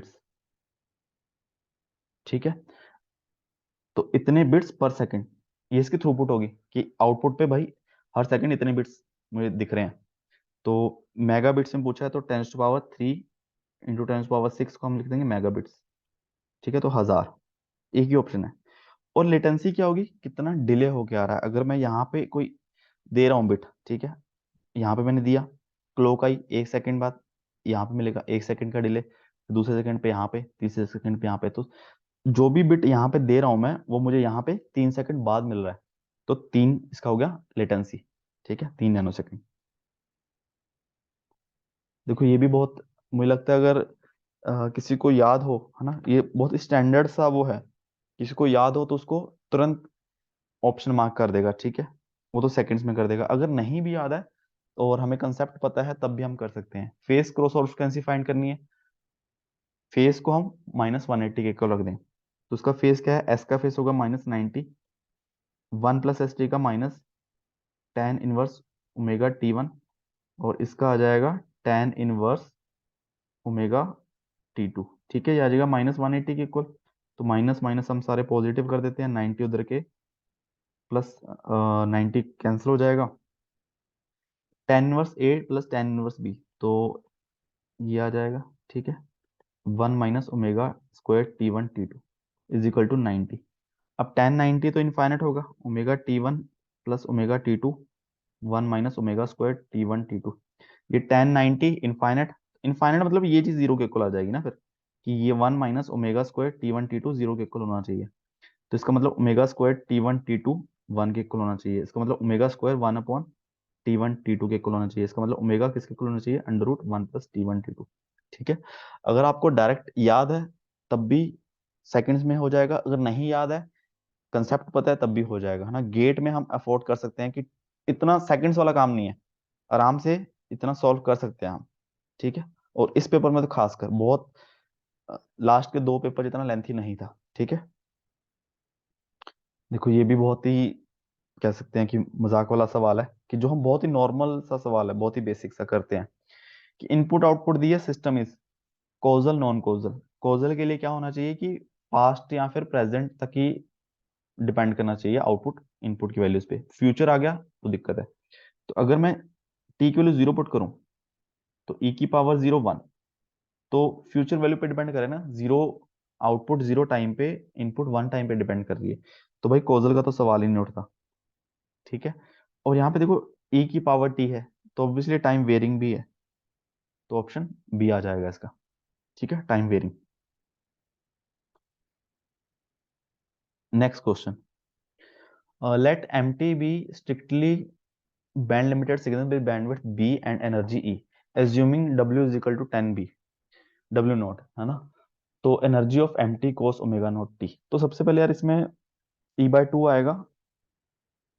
देख बहुत बेसिक सा एग्जांपल ले लो, कभी भी कोई सवाल आए ना, जनरल है कि हाँ बस mt का b e था, इसको करें क्या आएगा, तो अपनी तरफ से ले लेते हैं, कि मैंने क्या ले लिया, -b से +b 1, ये ले लिया, ठीक है। अब मुझे पता है कि जब मैं इससे मल्टीप्लाई करूंगा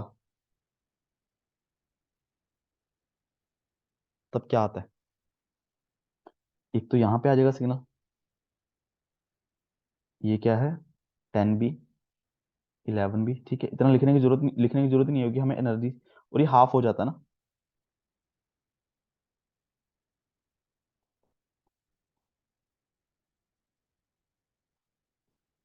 ठीक है, हाफ हो जाएगा, क्योंकि कोस को वही लिख लो कि e⁻ω0 j ω0t minus plus e⁻ minus j ω0t divide by two, और e की पावर e वाला तो इसको शिफ्ट कर देगा, हाफ, तो मैग्नीट्यूड कर ही देगा। अब इसकी एनर्जी e है, एनर्जी कैसे आएगी, एनर्जी हमें पता है कि इंटीग्रेशन, अच्छा ये m ओमेगा आ गया ना, सॉरी इसका मैंने फ्रीक्वेंसी बैंड बनाया, m ओमेगा, ये इसका जो भी है m1 ओमेगा इसका आ गया, ठीक है। अब इसकी एनर्जी आएगी m ओमेगा का स्क्वायर डी ओमेगा 1/2 पाई, ठीक है, ये होती है ना एनर्जी फ्रिक्वेंसी डोमेन में। 1/2 पाई, चलो दोनों में है ही, कोई दिक्कत नहीं है।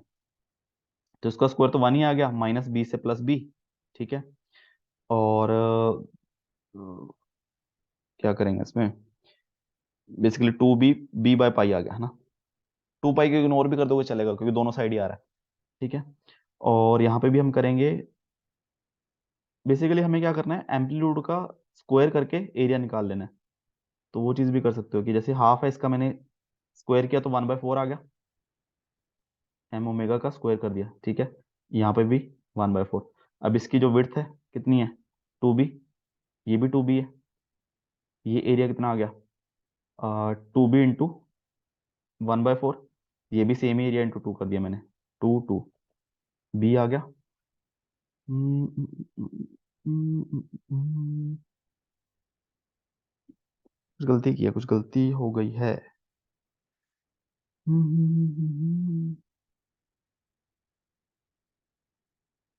ज्यादा ही कुछ कर दिया है, बी, अच्छा हाँ ठीक है, बी कर दिया। और 1/2 पाई भी तो करना है, 1/2 पाई, ठीक है। अब ये ई के इक्वल है, तो ये क्या होगा, e/2, ठीक है। ठीक है, तो इसको एग्जांपल लेकर लेते, मुझे लगता है ज्यादा सही रहता। या फिर किसको डायरेक्ट याद हो कि हाँ cos ओमेगा से मल्टीप्लाई होता है तो एनर्जी हाफ हो जाती है। ये सवाल आई थिंक ये मेरे उसमें पहला सवाल था टेक्निकल का, कि Fourier transform of x omega is x t is equal to e⁻⁻t², ठीक है। अब ये भी मतलब स्टैंडर्ड है, कुछ लोगों ने याद किया होगा इसको, ठीक है। बट जो मैं करता हूँ, मुझे थोड़ा ये ध्यान है कि e⁻⁻πt² का जो रहता है ना, फोरियर ट्रांसफॉर्म e⁻⁻πf², ठीक है, ये मुझे याद है, क्योंकि मुझे ये नहीं याद होता डायरेक्टली कि भाई, क्योंकि उसमें फिर √π/a समथिंग वगैरह आ जाता है। तो अब मैं क्या करूंगा, देखो मुझे इससे ये बनाना है, तो मैं टाइम स्केलिंग कर सकता हूँ ना, टी को मैं, मुझे क्या लिखना है, टी की जगह डिवाइडेड बाय √π, है ना। मुझे यहाँ पे टी की जगह t/√π कर दूंगा, तो पाई पाई कैंसिल, ये बन जाएगा। तो बेसिकली मेरा टी को मुझे ए टी कर रहा हूँ, और मेरा ए कितना है, 1/√π, ठीक है, ये है। तो अब अगर मुझे e⁻t² का करना होगा, तो मुझे क्या करना है, अगर एक मिनट, तो बेसिकली अगर ये एक्स एफ था, तो मुझे चाहिए ए के साथ मल्टीप्लाई करेगा तो 1/a x f/a, ठीक है। तो 1/a यानी कि 1/√π, तो √π तो बाहर ही आ गया, ठीक है।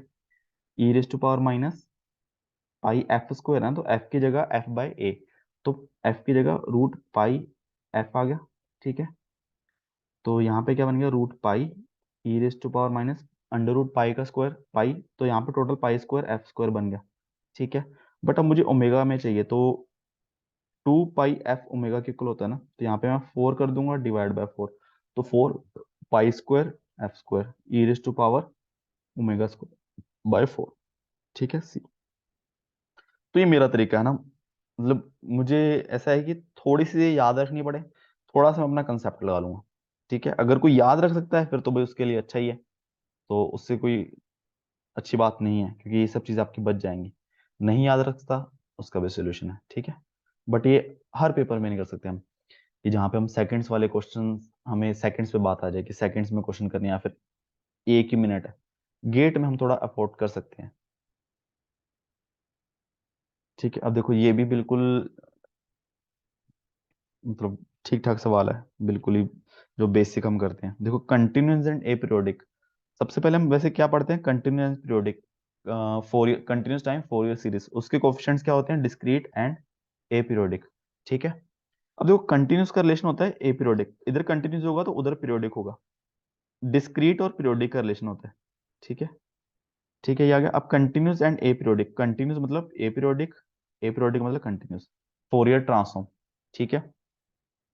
डिस्क्रीट एंड एपीरियोडिक, डिस्क्रीट का मतलब पीरियोडिक होना चाहिए, सॉरी पीरियोडिक, और एपीरियोडिक मतलब कंटिन्यूस, ठीक है। डिस्क्रीट एंड एपीरियोडिक हो गया अपना डिस्क्रीट टाइम फोरियर ट्रांसफॉर्म।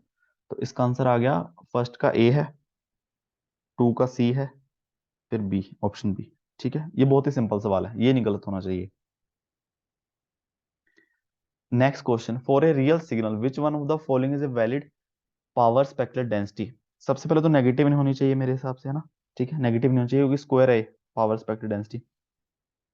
दूसरा रियल दे दिया ना, रियल दे दिया सिग्नल, तो उसका जो फोरियर ट्रांसफॉर्म कंजुगेट सिमेट्री होगा और ये फिर इवन आ जाएगा पावर स्पेक्ट्रल डेंसिटी, तो इवन होना चाहिए, तो ऑप्शन ए इवन है, ऑप्शन बी इवन है। ये चीज गलत हो जाएगी फिर, ठीक है, क्योंकि ये इसकी वजह से है रियल सिग्नल, तो इसकी वजह से ये x omega is equal to x, ये मेरे हिसाब से ये होता है ना कंजुगेट सिमेट्री का, ये होना चाहिए ना, ठीक है। Next question, signal to noise ratio of ADC with full scale sinusoidal input is given to by 61.96 resolution of। अब जो SNR होता है वो था 6n plus 1.76 is equal to 61.96, ठीक है, तो 61.96 माइनस 1.76 डिवाइड बाय 6, तो इसका 10 पॉइंट समथिंग आ रहा है ना, बट मैंने तो 10 ही कर दिया था, ठीक है, अब इसमें देखना पड़ेगा, हो सकता है इसमें कुछ कर दिया, क्योंकि 10 से थोड़ा सा ज्यादा आ रहा है, अगर हम इसको लें नॉर्मली हम 1.7 या 1.76 या 1.8 लेते हैं, ठीक है, तो इसका मैंने 10 ही मार्क किया है 31 का, बट इसका मुझे फिर श्योर नहीं है, थोड़ा बहुत लग रहा है कि 1 आधा % की कुछ करना में।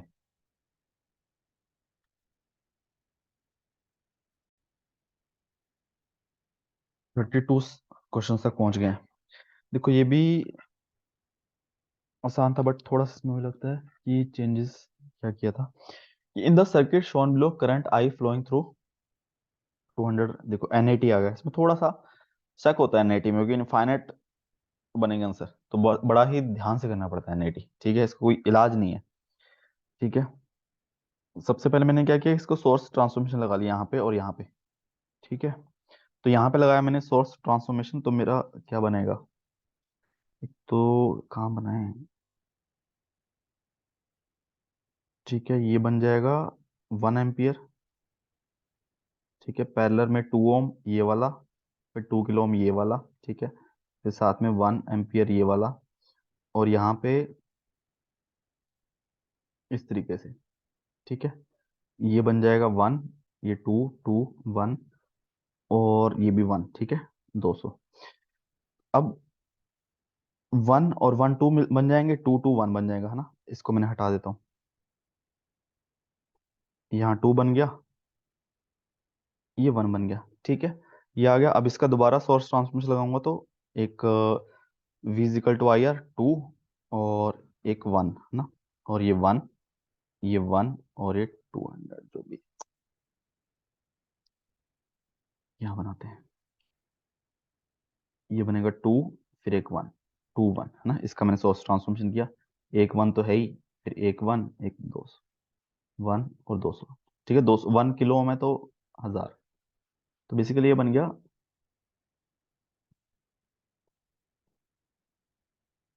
3 वोल्ट, और ये 2200, ठीक है, बस ये 3/2200 आ जाएगा, 3/2200, तो ये 1.36 मिली एम्पियर आया था,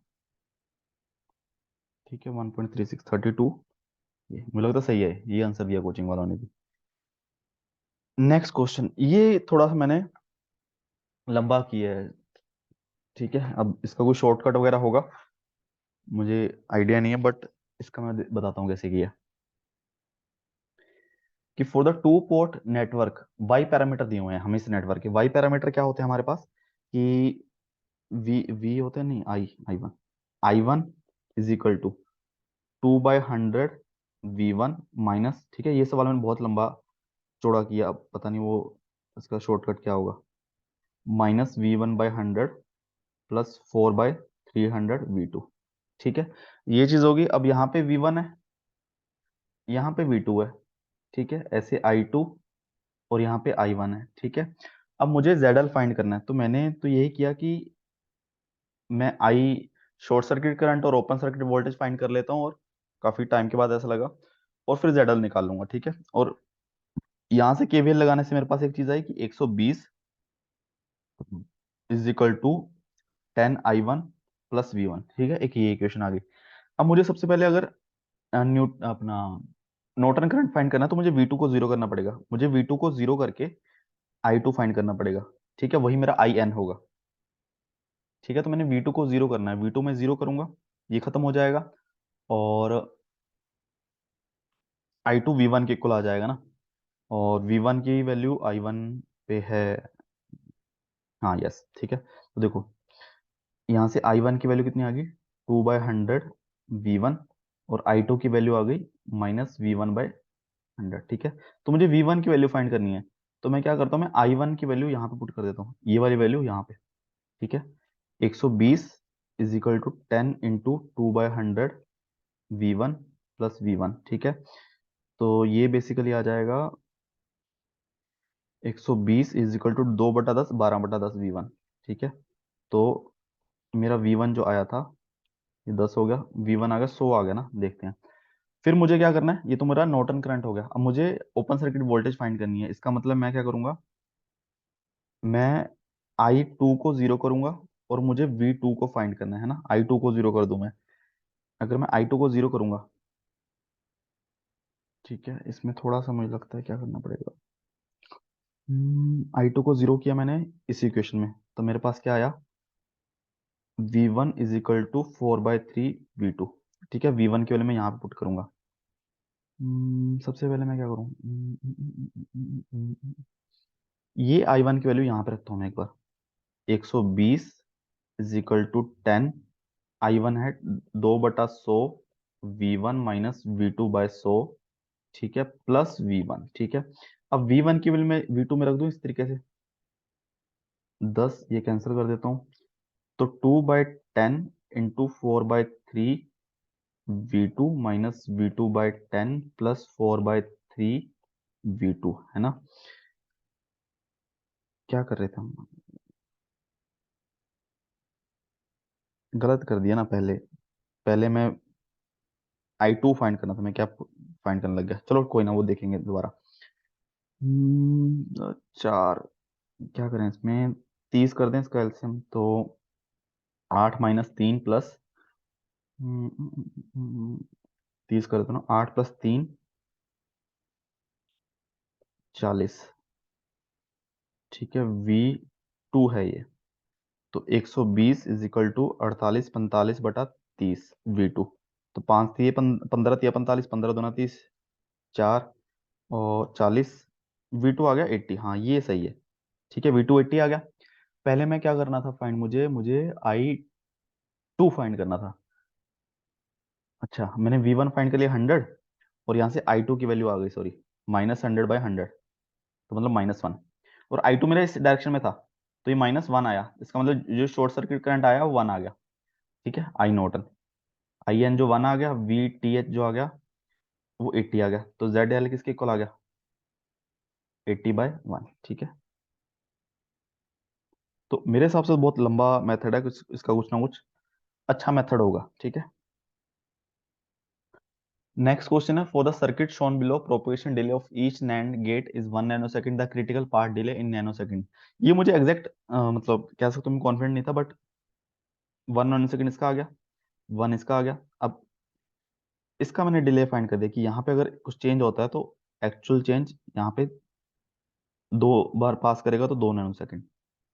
ठीक है, इस हिसाब से मैंने 2 मार्क किया इसमें, 34 का 2। ठीक है, ये सवाल, in the circuit shown below the switch S was closed for long time if switch is open at T is equal to 0 the maximum magnitude of V R. ठीक है, ये आसान सवाल है, बट इसमें भी सवाल पढ़ने में बहुत गलतियां होती हैं, क्योंकि मैंने सवाल पढ़ा, मुझे समझ नहीं आया कि अ, ये ओपन करना है। ठीक है, मैंने क्लोज में ही अपना करंट निकाली यहाँ पे, फिर मैं क्लोज ही मान के कुछ ना कुछ करना, पता नहीं इसको शॉर्ट करके कुछ ना कुछ। ठीक है, बट फिर दोबारा ध्यान से पढ़ा, देखा कि इसको तो ओपन ही कर दिया है, सिर्फ यही चीज बची है।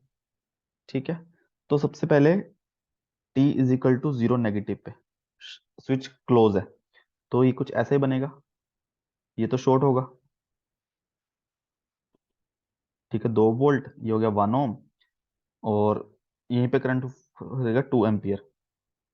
ठीक है, जब हम ओपन कर देंगे 2 ओम। ठीक है, अब t is equal to 0 plus पे यहाँ पे करंट 2 एम्पियर फ्लो कर रहा है। ठीक है, अब करंट तो कम ही होगा ना इससे, कि करंट हमेशा डिक्रीज ही करेगा, एक टाइम पे आके 0 हो जाएगा। तो मैक्सिमम जो वी आर होगी इसके अक्रॉस वोल्टेज होगी वो तभी होगी जब यहाँ पे करंट मैक्सिमम होगा, यानी कि 2 ampere, T is equal to 0 positive पे। तो वी आर जो की वैल्यू जो आएगी वो आ जाएगी -4। ठीक है, ऐसे फ्लो कर रहा है। बट इसमें क्या बोला हुआ है, मैग्नीट्यूड, तो यहाँ पे +4 आएगा। ठीक है, तो हो सकता है कई लोगों ने -4 कर दिया हो, जो कि गलत हो जाएगा।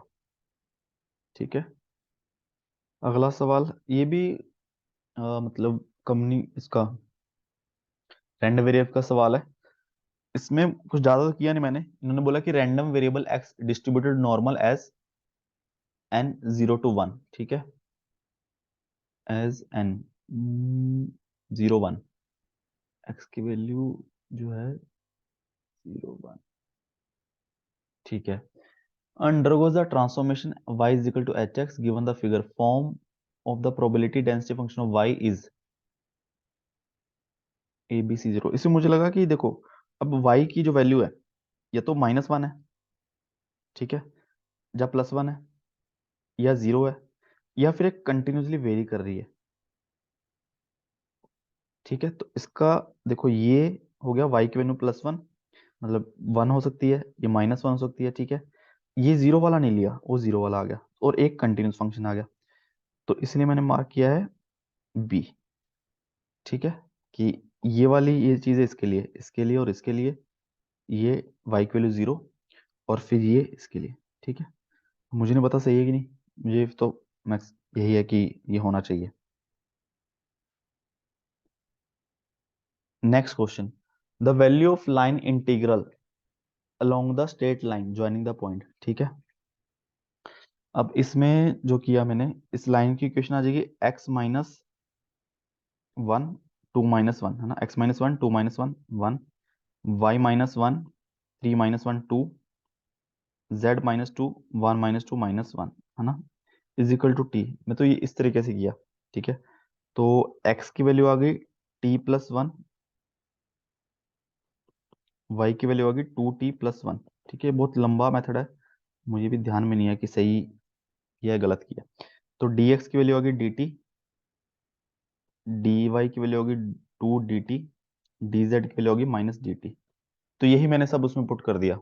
ठीक है, अब वेरी कर रहा तो t की वैल्यू 0 से 1 वेरी कर रही है, देखो चेक कर लो, क्योंकि t इज इक्वल टू 0 के लिए ये सारे वही पॉइंट आ जाएंगे और t वैल्यू की 1 के लिए ये पॉइंट आ जाएंगे। ठीक है, तो इंटीग्रेशन जो हो गया वो हो गया t की वैल्यू 0 से 1, z स्क्वायर की वैल्यू -t+2 का स्क्वायर, dx जो है dt के इक्वल है, +3 y स्क्वायर यानी कि 2t+1 का स्क्वायर।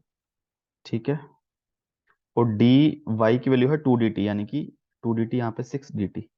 ठीक है, फिर +2 x z, 2x की वैल्यू है t+1 और z की वैल्यू है -t+2 और dz की वैल्यू -dt है, तो माइनस में यहाँ पे एडजस्ट कर देता हूँ। ठीक है, वो वाला माइनस ये बना था। अब इसमें क्या कर सकते हैं कि -t+2,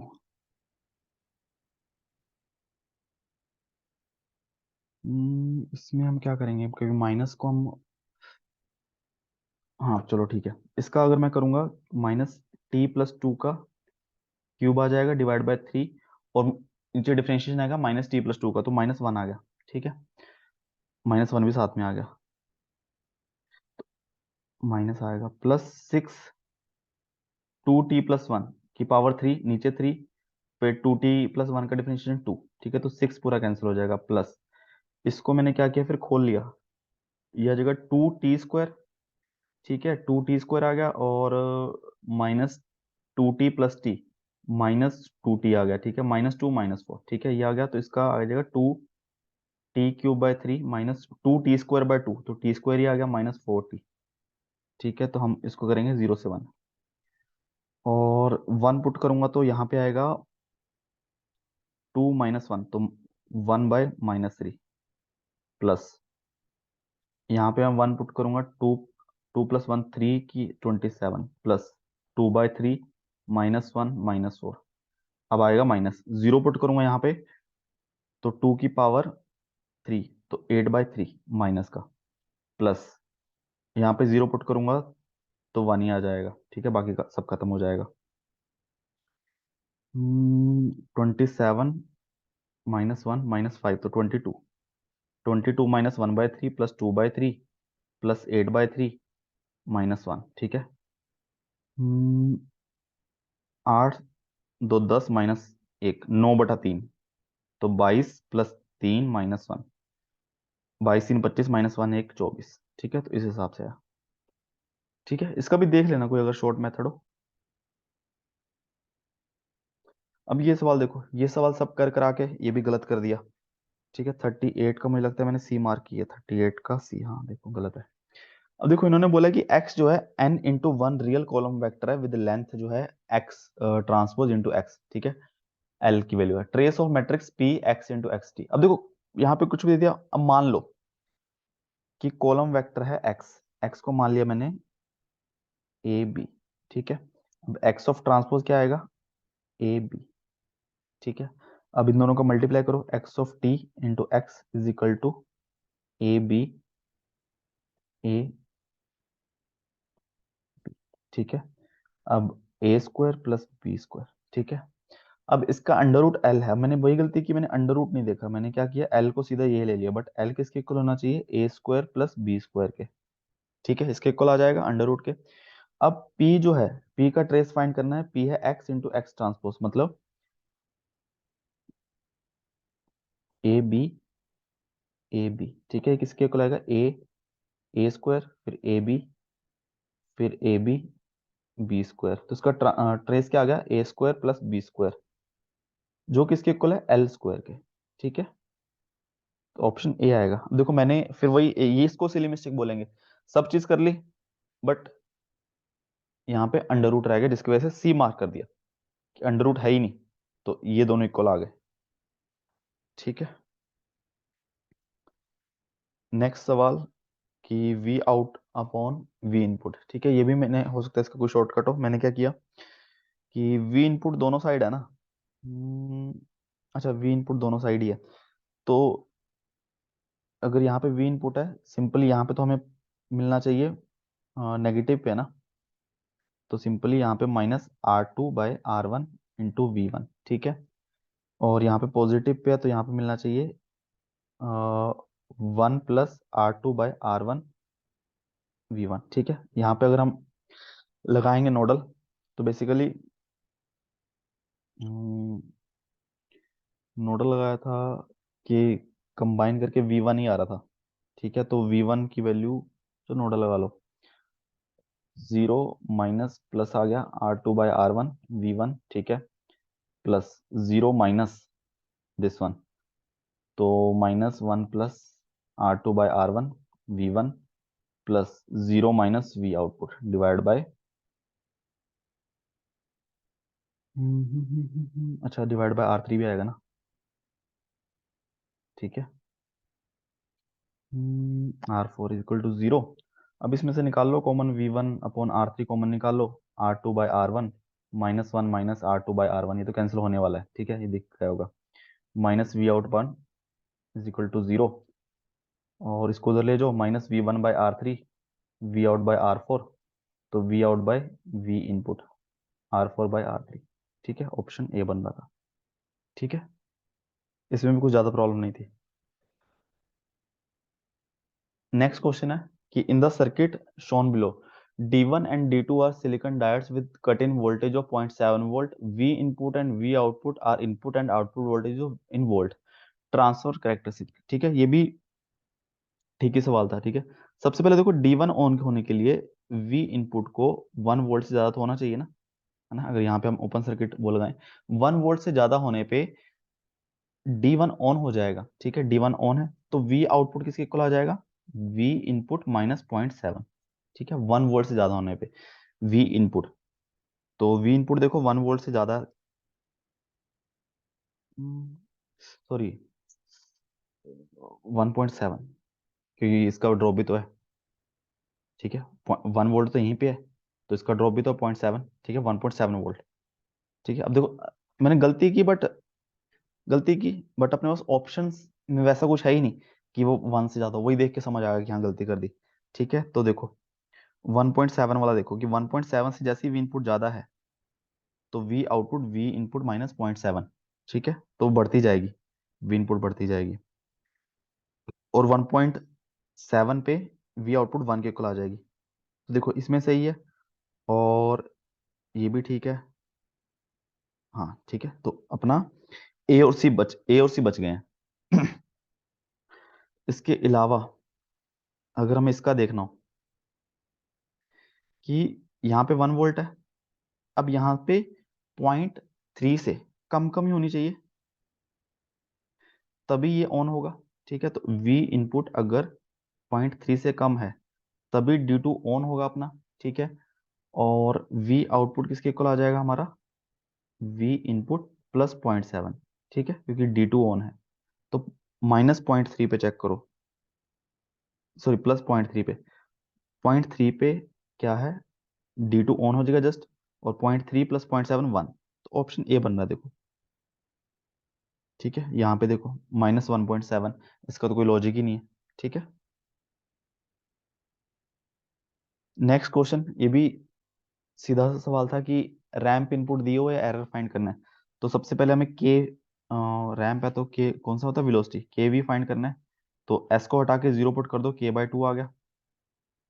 इनपुट क्या है, इनपुट a/s² है, ठीक है, ए, तो जो एरर आ जाएगा a/kv, a/k × 2, 2a/k, 2α/k, option A, ठीक है, सीधा सवाल है, इसमें कोई वो नहीं है। नेक्स्ट, ये भी सीधा ही है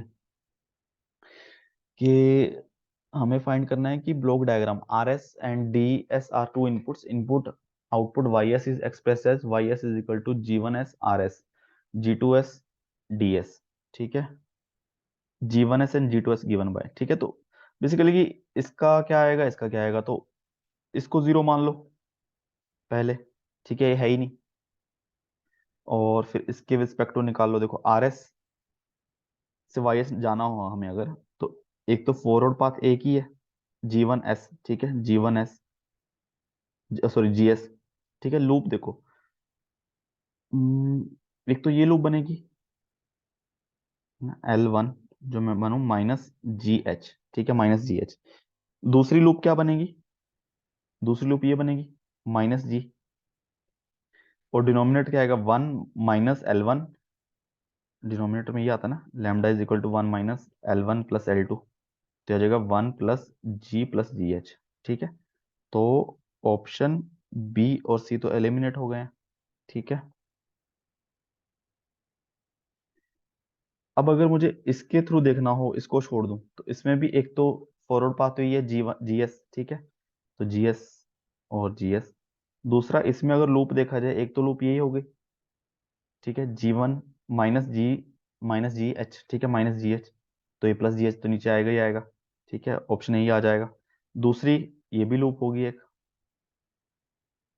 -G, तो -G का यहाँ पे +G, ठीक है, तो ये भी बहुत सीधा सवाल है, सिग्नल फ्लो ग्राफ से भी कर सकते हैं हम।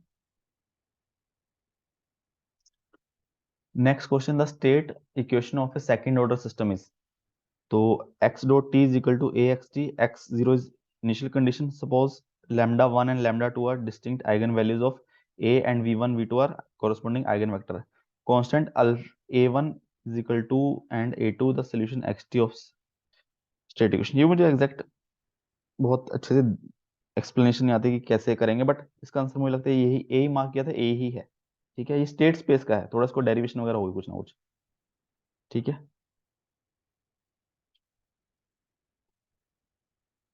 नेक्स्ट क्वेश्चन, ये भी मुझे लगता है नेटवर्क का सीधा ही मतलब कुछ ज्यादा कॉम्प्लेक्स नहीं है, ठीक ठाक सवाल है। इन्होंने बोला है कि S1 was closed end S2 was open, S1 close थी, S2 ओपन थी फॉर लॉन्ग टाइम, तो t इज इक्वल टू 0 पे हमने S1 ओपन कर दी, S2 क्लोज कर दी, उसी टाइम कैपेसिटर के बीच में करंट क्या होगा। तो जब हमने क्लोज किया था, जब हम क्लोज माना था, तो ये ओपन सर्किट था, चलो दो डायग्राम बना लेते हैं, है ना, कैपेसिटर ओपन था और इंडक्टर शॉर्ट था, ठीक है, हमें क्या फाइंड करना है, इंडक्टर के थ्रू करंट और कैपेसिटर क्रॉस वोल्टेज, ये 1 एम्पियर है, 1 एम्पियर यहाँ पे देखें, यहाँ पे कितना जाएगा 100 ओम के अक्रॉस, तो आई एल मान लेता हूँ यहाँ। आई एल जो आएगा 25/100 प्लस 125 इंटू 1/5 है ना, 1/5 आई एल जीरो आ गया नेगेटिव 1/5।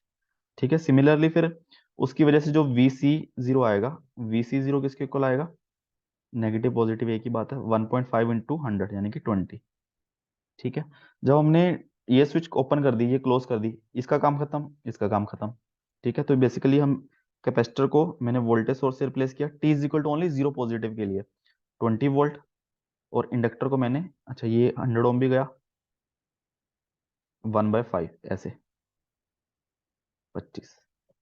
ठीक है, 1/5 ऐसे जा रहा है, 20/25, तो ये 4/5 ऐसे जा रहा है। इसका मतलब यहाँ पे कितना आ रहा होगा करंट, 1 एम्पियर आ रहा होगा, कि 1/5 प्लस 4/5। ठीक है, तो 1 एम्पियर, बट इन्होंने इस डायरेक्शन में पूछा है, तो -1 आ जाएगा।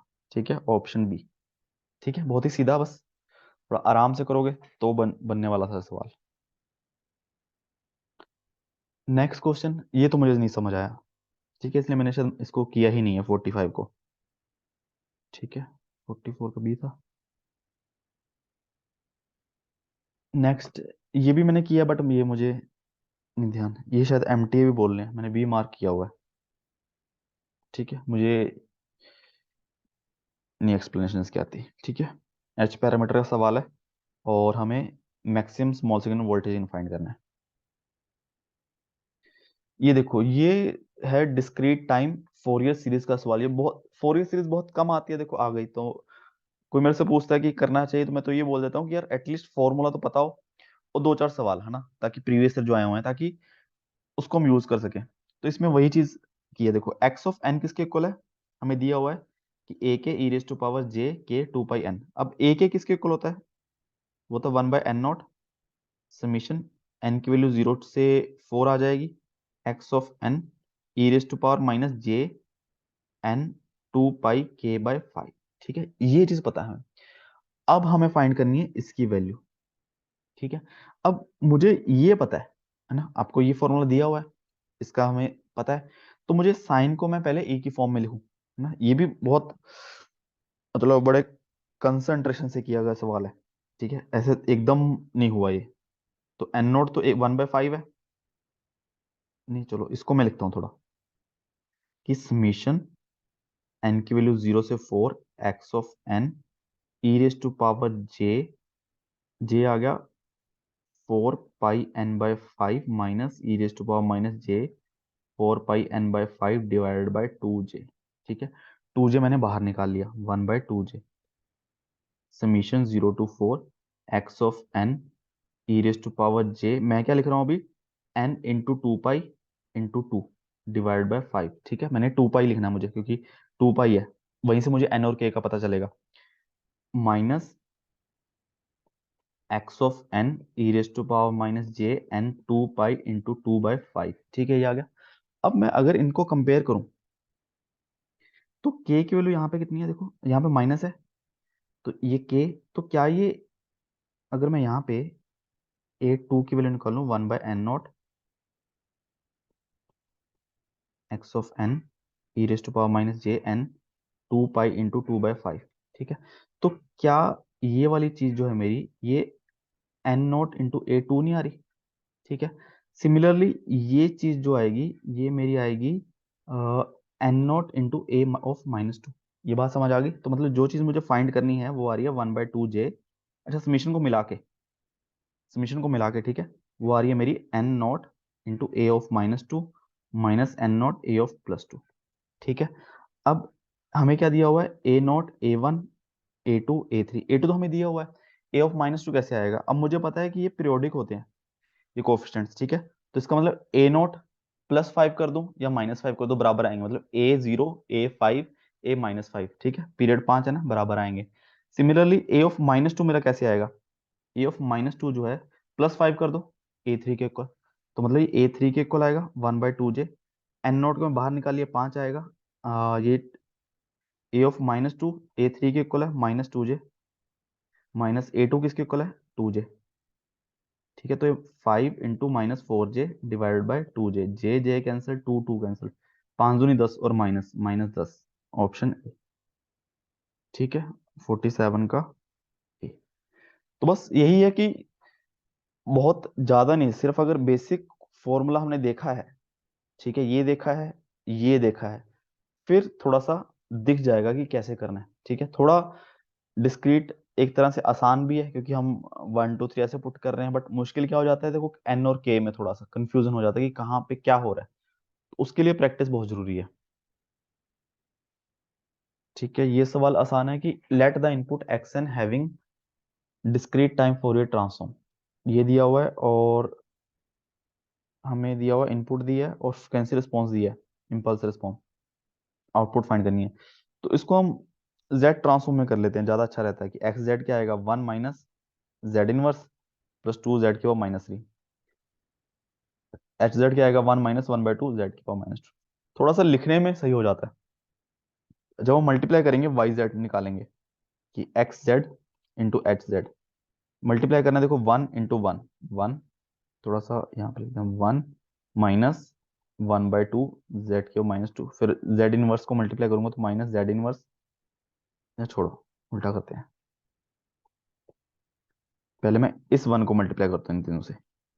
1 माइनस जेड की पावर -2, सॉरी -1 प्लस 2 जेड की पावर -3, फिर मैं माइनस हाफ को मल्टीप्लाई करता हूँ, माइनस हाफ जेड की पावर -2, फिर minus minus plus half Z की पावर -3, फिर माइनस हाफ इंटू 2 जेड की पावर -5। ठीक है, तो 1 आ गया, मतलब डेल एन, और जेड की पावर देखो, इन दोनों को जोड़ना पड़ेगा हमें, जेड की पावर -1 तो माइनस है, माइनस माइनस, ऑप्शन ए और डी खत्म। जेड माइनस जेड की पावर 5 है, तो plus plus minus, option C. ठीक है, बाकी भी चेक कर लो। तो जेड के वो -2 तो माइनस हाफ। ठीक है, 2 + 1/2, ये 5/2 ही आएगा ना। ठीक है, ये भी सीधा सवाल है, इसमें कोई भी घुमा फिरा की चीज नहीं पूछी हुई। ये सवाल कि एक्स ऑफ टी जो है वो 10 cos 10.5 omega T be pass through an L T I system having impulse response इतना, ये कह सकते हैं। मुझे लगता है थोड़ा सा, मैंने तो लंबे मेथड से किया, मुझे अब थोड़ा ऐसा नहीं कि शॉर्टकट बहुत ज्यादा आता हो। Output of the system is, ये थोड़ा मेहनत लगेगी इसमें करने में,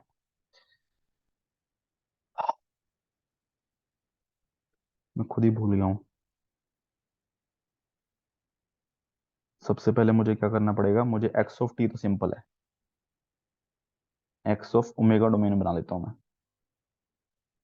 तो ये बनेगा 10.5, और 10 है ना, तो ये यहाँ पे बनेगा एक 5 का, और यहाँ पे बनेगा, है ना, ये आ जाएगा 10.5 ओमेगा, 10.5 ओमेगा। ठीक है, ये बन गया मेरा एक्स ऑफ ओमेगा।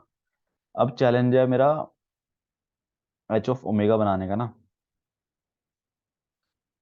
ये बड़ा दिक्कत करेगा।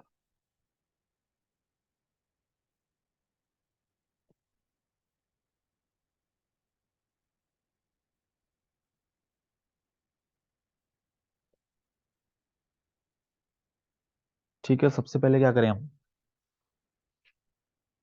हम्म, हम्म, हम्म, सबसे पहले देखो यार, साइन जो है, sine omega T divide by pi T, ठीक है, इसका क्या आएगा, -ओमेगा से +ओमेगा 1। ठीक है, ये आता है, ये स्टैंडर्ड है। अब अगर मैं इसका स्क्वायर करूंगा, और उस साइड होगा कॉन्वोल्यूशन, ठीक है, 1/2 पाई एक्स ओमेगा का कॉन्वोल्यूशन एक्स ओमेगा के साथ, है ना, तो यहाँ पे मैंने कर दिया स्क्वायर। ठीक है, अगर स्टैंडर्ड याद है तो और अच्छी बात है ना, स्टैंडर्ड याद हो वो तो और अच्छी बात है, नहीं तो फिर पेपर में करना ही पड़ेगा, वो डिपेंड करता है कि कितना टाइम है। तो ये बनेगा इस हिसाब से, ये बन जाएगा -2 ओमेगा, ये बनेगा +2 ओमेगा, है ना। और इसका जो एम्पलीट्यूड आएगा वो आएगा ओमेगा/पाई, है ना, 2, इसका स्क्वायर करके 2 ओमेगा/2 पाई, है ना। अब ये पाई भी है, पाई मल्टीप्लाई कर दूंगा तो ये पाई कैंसिल हो जाएगा, है ना, यहाँ पे आ जाएगा ओमेगा। ठीक है, अब साथ में कॉस 10 ओमेगा के साथ मल्टीप्लाई करना है, तो पाई साइन ओमेगा टी, है ना। ये चीज पता होनी चाहिए कि कॉस से मल्टीप्लाई करके क्या रिजल्ट आता है। ये कुछ ऐसे दो पहाड़ यहाँ पे बन जाएंगे, एक जो 10 ओमेगा के आसपास होगा, ये -10 ओमेगा के आसपास होगा, ये 12 ओमेगा, ये -10 ओमेगा। अब इसकी हाइट W/2 हो जाएगी, ठीक है, ये चीज़ पता होनी चाहिए। दूसरी चीज़ क्या है, ये आ जाएगा 10, ये आ जाएगा 8, है ना, +8, -8 ओमेगा, -12 ओमेगा, ठीक है। अब ये मेरा आ गया H(ओमेगा). अब क्या मल्टीप्लाई करना है, इसको मल्टीप्लाई करना है इसके साथ। अब ये जो है ये 10.5 पे है, जो भी मेरे दो हैं यहाँ पे ना, 10.5 दोनों पे। अब यहाँ पे मुझे इसकी हाइट फाइंड करनी है बस, ताकि वो मल्टीप्लाई कर दूं मैं इधर, ठीक है। अब इसकी हाइट कितनी आएगी, ओमेगा/2 है ना ये, ओमेगा/2 या है 2 ओमेगा, ओमेगा/2 है। तो अब देखो 10 से 12, 10 से 12, देखो 10 से 12, नहीं तो इसकी इक्वेशन वगैरह लिखो, जो भी करो। 10 से 11, 10.5, 11, 11.5, चार इससे बने। तो ओमेगा/2 को ये चार हिस्से करके मतलब ओमेगा/8, तो एक पोर्शन में ये ओमेगा/8 कम हो जाएगा। तो यानी कि यहाँ पे आना चाहिए ओमेगा/2 माइनस ओमेगा/8। तो 4, 8, 3 ओमेगा/8, ठीक है। 3 ओमेगा/8 मल्टीप्लाई होगा किससे,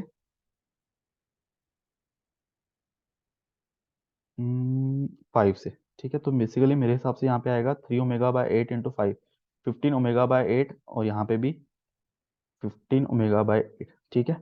और यह है 10.5 ओमेगा, यह -10.5 ओमेगा। इसका इन्वर्स लूंगा मैं, तो मेरे पास क्या आएगा, 15/8 डबल हो जाएगा, ओमेगा कॉस 10.5 ओमेगा t, ठीक है। तो ये आएगा ए। अब ये मुझे लगता है थोड़ा सा और कुछ इसमें वो कंसेप्ट भी लगाया होगा, मुझे लगता है ना, आइगन फंक्शन वाला, ठीक है। मैंने तो इस तरीके से किया, आइगन फंक्शन वाला भी हम कंसेप्ट लगा सकते हैं, बट उसके लिए भी हमें ये तो निकालना ही पड़ेगा, है ना। इसका अल्टरनेटिव तो मुझे नहीं लगता कुछ है, ठीक है। फिर भी चेक कर सकते हो कुछ इसका अल्टरनेटिव मिल जाए, क्योंकि मेन चैलेंज तो यही है, ठीक है। 49 पे पहुंच गए हम। ये सीधा सवाल था कि x1 x2 are two band limited signals having bandwidth, bandwidth दी हुई है इसकी कि b 2 पाई इंटू 10⁻³ रेडियन पर हर्ट्ज। यहाँ पे मल्टीप्लाई इससे कर रहे हैं, यहाँ पे इससे कर रहे हैं। देखो जब मल्टीप्लाई कर रहे हैं सिग्नल, तो अब जो यहाँ पे इसकी मैक्सिमम बैंडविड्थ आएगी, इन दोनों का सम आ जाएगी, ठीक है। देखो यहाँ पे 4 पाई इंटू 10⁻³ यहाँ पे 4 पाई 10⁻³, यहाँ पे मैक्सिमम आएगी 8 पाई इंटू 10⁻³, ठीक है। और यहाँ पे 12, और यहाँ पे तो 4 है, यहाँ पे आ जाएगी 16 पाई इंटू 10⁻³ दोनों का प्लस हो रहा है, तो मैक्सिमम तो इसी को लेंगे ना।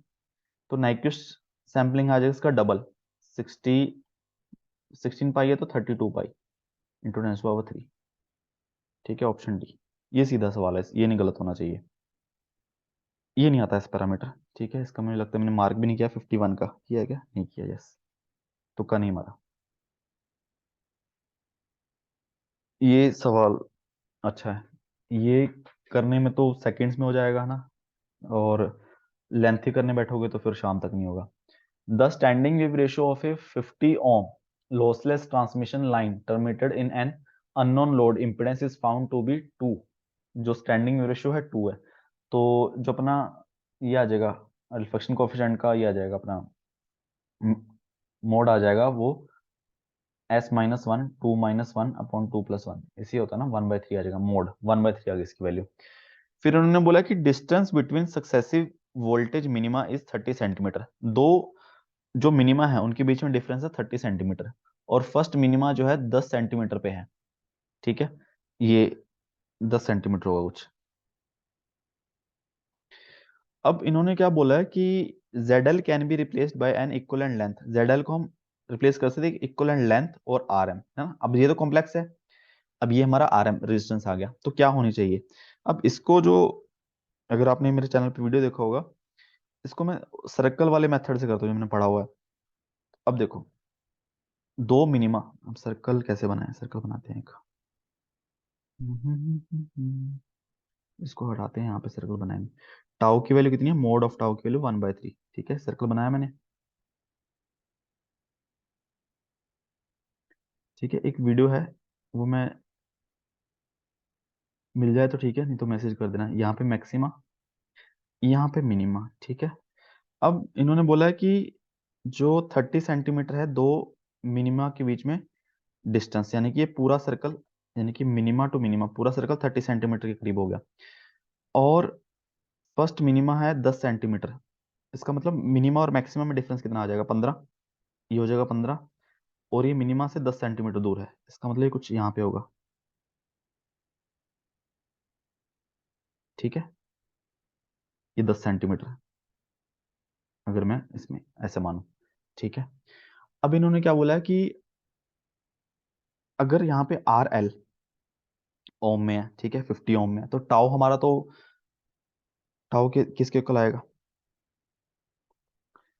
Are M Z L minus Z naught, दोनों ही ओम में है। आर एम प्लस जेड, ठीक है, ये आएगा। और ये क्या आएगा अपना? अपना रियल ही आएगा ना हमेशा, क्योंकि ये भी ओम में है। ठीक है, ये भी ओम है, ये भी ओम है, ये भी ओम है। ठीक है, अब लेंथ एक्सटेंड करनी है। अब लेंथ में एक्सटेंड करूंगा, मैक्सिमा और मिनिमा पे हमेशा टाउ क्या आएगा? मैक्सिमा पे पॉजिटिव आएगा, प्लस 1/3 प्लस 1/3 आएगा ना। मिनिमा पे आएगा नेगेटिव -1/3, कोई फेस नहीं आएगा, मतलब ऐसा इमेजिनरी नहीं आएगा, कॉम्प्लेक्स नहीं आएगा, रियल आएगा। ये तो पॉजिटिव है नेगेटिव। अब मिनिमा मिनिमा के बीच में डिस्टेंस 30। ठीक है, मिनिमा और मैक्सिमम के बीच में हो गया 15। ठीक है, ऑलरेडी ये 10 सेंटीमीटर दूर है मिनिमा से, है ना। ऐसे ये वाला डिस्टेंस है, मानो कि लोड मिनिमा यहाँ पे है और लोड यहाँ पे है, ये 10 सेंटीमीटर, ये 10 सेंटीमीटर। थोड़ा सा और एक्सटेंड करेंगे, मैक्सिमम तक पहुंचने के लिए कितना लगेगा? 5 सेंटीमीटर और लगेगा। 5 सेंटीमीटर और चल दिए, हम मैक्सिमा में पहुंच जाएंगे। देखो 5 सेंटीमीटर है ना, और मैक्सिमा पे क्या होगा? टाउ की वैल्यू 1/3 आएगी। ठीक है, जेड नोट तो है 50। अब दो ऑप्शन है देखो, 100 और 25। अब टाउ कितना आएगा? अगर मैं 100 लूँ, 100 - 50 डिवाइड बाय 100 + 50। ठीक है, तो 1/3 पॉजिटिव आ गया, तो यही होगा फिर। मतलब अगर मैं 5 सेंटीमीटर और इंक्रीज तो यहाँ पहुंच जाएगा। ठीक है, बट दूसरा ऑप्शन है 20। अगर मैं 20 सेंटीमीटर और पीछे चल जाऊँ, ठीक है, 10 यहाँ पे था, 5 चला गया यहाँ पे, और ये 15 है, 20 चला गया, तो मैं मिनिमम वही पहुंच गया। मतलब यहाँ पे टाउ की वैल्यू कितनी आनी चाहिए? -1/3। तो 20, तो 100 पे तो टाउ की वैल्यू 1/3 आ रही है। तो 25 पे चेक कर लेते हैं, टाउ की वैल्यू 25 -50 डिवाइड बाय 25 + 50। ठीक है, -25/75 -1/3। ठीक है, तो ऑप्शन क्या आ जाएगा? बी। बी और सी दोनों आ जाएंगे, ये एमएसक्यू है ना, एमएसक्यू था। ठीक है, तो इसको थोड़ा पढ़ लेना।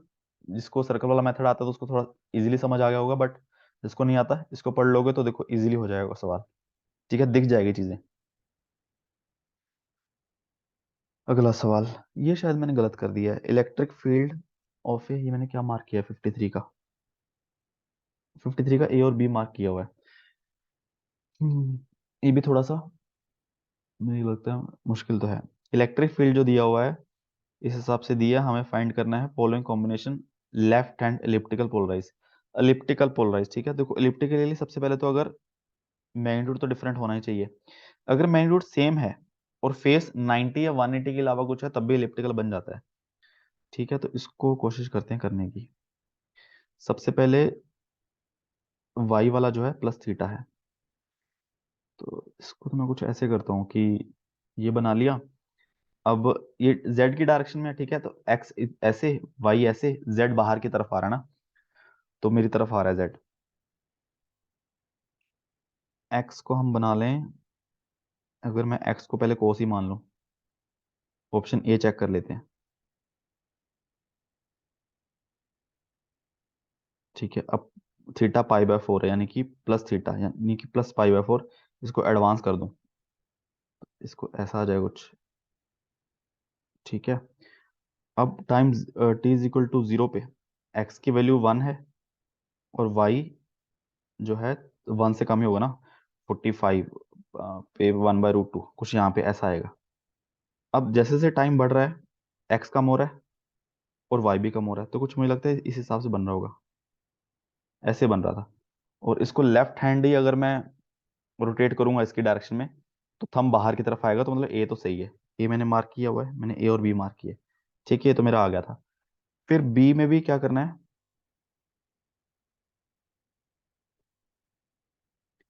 बी में क्या है, π/2 है ना, π/2 यानी कि कोस π/2, तो ऐसे, ठीक है। तो time t is equal to 0 पे एक्स वाला 1 है कंपोनेंट, वाई वाला 0 है, यानी कि एक्स वाला 1 है, वाई वाला 0। अब एक्स डिक्रीज हो रहा है ना, पॉजिटिव में ही कम हो रहा है, और वाई तो नेगेटिव जा रहा है, तो इसमें भी ऐसे ही कुछ बन रहा था, ठीक है, ये भी बन गया था। बट मुझे लगता है इन्होंने जो आंसर किया ये मैंने बाकी ध्यान नहीं दिया। सी, सी चेक कर लेते, सी बनेगा कि नहीं। सी, यहाँ तो फिर डी एक और ऑप्शन दिया हुआ है, सी में है +3π/2, तो ये तो हो गया π/2, ये 3π/2, ये तो ऐसा ही साइन बन गया, ठीक है। तो ये आ गया, बट यहाँ पे x कम हो रहा है, y इंक्रीज हो रहा है ना, x तो कम हो रहा है, y इंक्रीज हो रहा है, तो ये तो नहीं आ रहा ऑप्शन, ठीक है। 3π/4 चेक कर लेते हैं, 3π/4, 3π/4 भी आना चाहिए था, 3π/4, 3π/4, π/2, π/2, तो ये कुछ ऐसा बन रहा होगा ना। वही लग रहा है कि ये ऑप्शन मैंने चेक ही नहीं किया, मैंने मान लिया कि चलो π/4 आ रहा तो ये नहीं होगा, ठीक है। तो अगर यहाँ पे x1 है, y की वैल्यू इस तरीके से, अब y भी नेगेटिव डिक्रीज हो रहा है, शायद ये भी बन रहा है ना, मुझे लग रहा है, हाँ ठीक है, मेरा गलत है ये। मैंने सिर्फ ए और बी किया, ये चेक ही नहीं किया, ठीक है। ये भी नहीं आता, ये मैंने सारे मार्क कर दिए,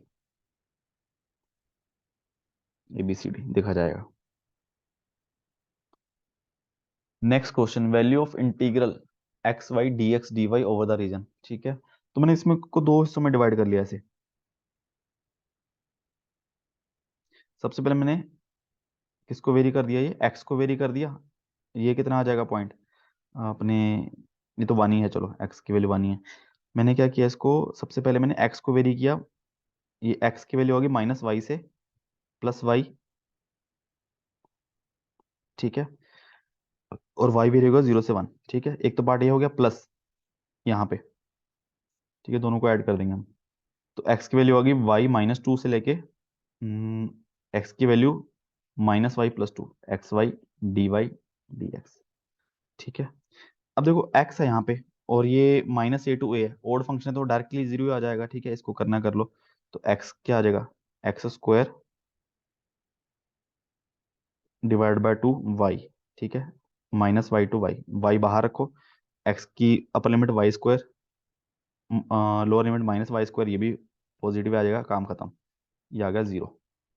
सिमिलरली यहाँ पे क्या आएगा, x² /2y, और लिमिट पुट करनी है y -2 से लेके, ये भी एक तरह से -y -2 है, ठीक है। तो y बाहर, और माइनस पुट करोगे तो माइनस का तो स्क्वायर ही हो जाएगा, माइनस ये भी, ठीक है, ये माइनस तो स्क्वायर से कैंसिल ही हो जाएगा, तो ये भी 0 आ गया, ठीक है। तो ऑप्शन तो था नहीं, आंसर आएगा 0। Next question, in an extrinsic semiconductor the hole concentration is given to be 1.5 Ni, where Ni is intrinsic carrier concentration of 1 into 10⁻10, the ratio of electron to hole mobility for equal and hole drift current, है ना, drift current equal है, तो sigma दोनों का equal आ जाएगा conductivity, तो N Q mu N is equal to P Q mu P, ठीक है। तो हमें फाइंड करना है ratio of electron to hole की mobility, mu N upon mu P, ये किसके इक्वल हो जाएगा, पी अपॉन एन, ठीक है। पी की वैल्यू कितनी है, 1.5 Ni, ठीक है। अच्छा, अब एन की वैल्यू कितनी आएगी अगर मास सेक्शन और लगाएंगे, N P is equal to Ni² होता है, तो एन की वैल्यू आ गई Ni² into divide by P, तो p² अपॉन Ni², ठीक है, p अपॉन Ni का स्क्वायर, p है 1.5 Ni, तो 1.5 का स्क्वायर 2.25, ठीक है।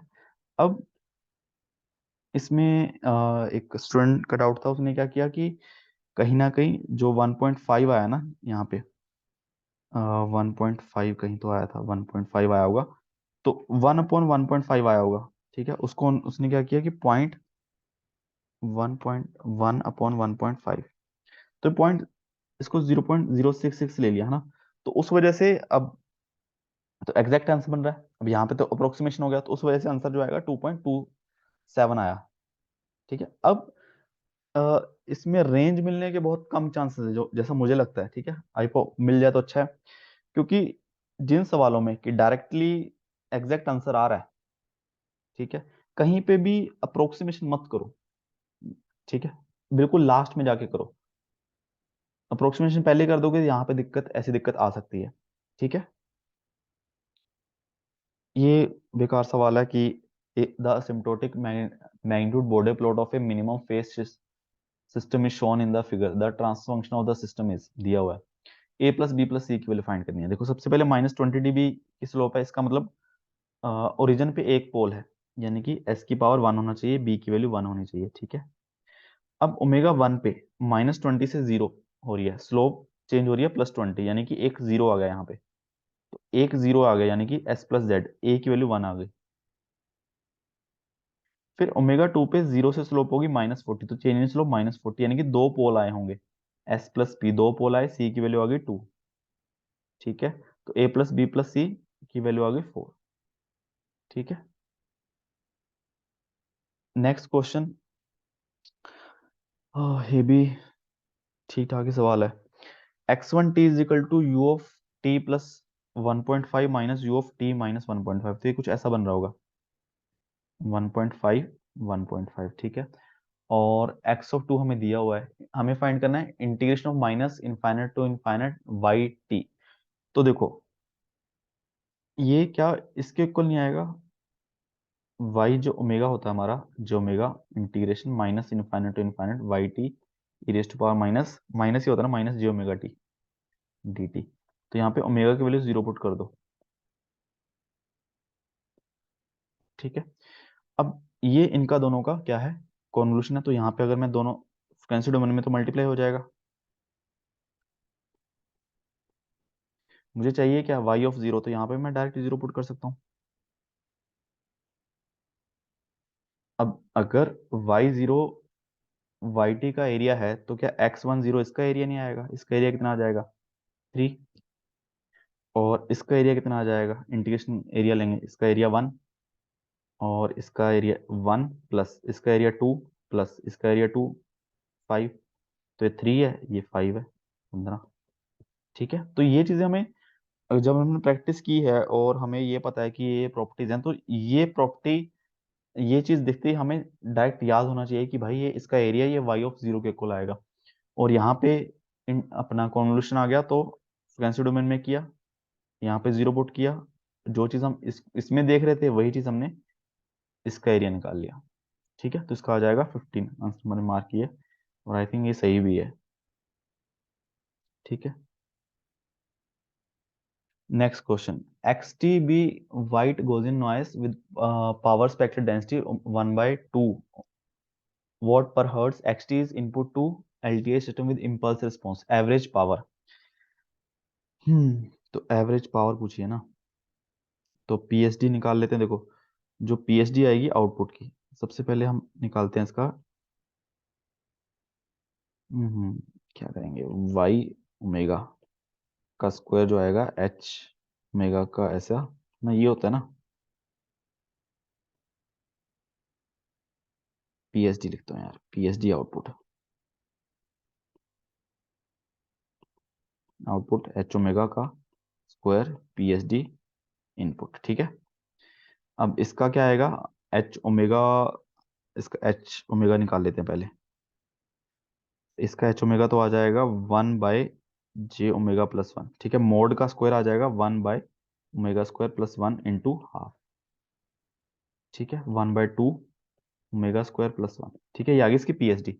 अब एवरेज पावर पूछिए ना, तो इसका हम इंटीग्रेशन कर देंगे,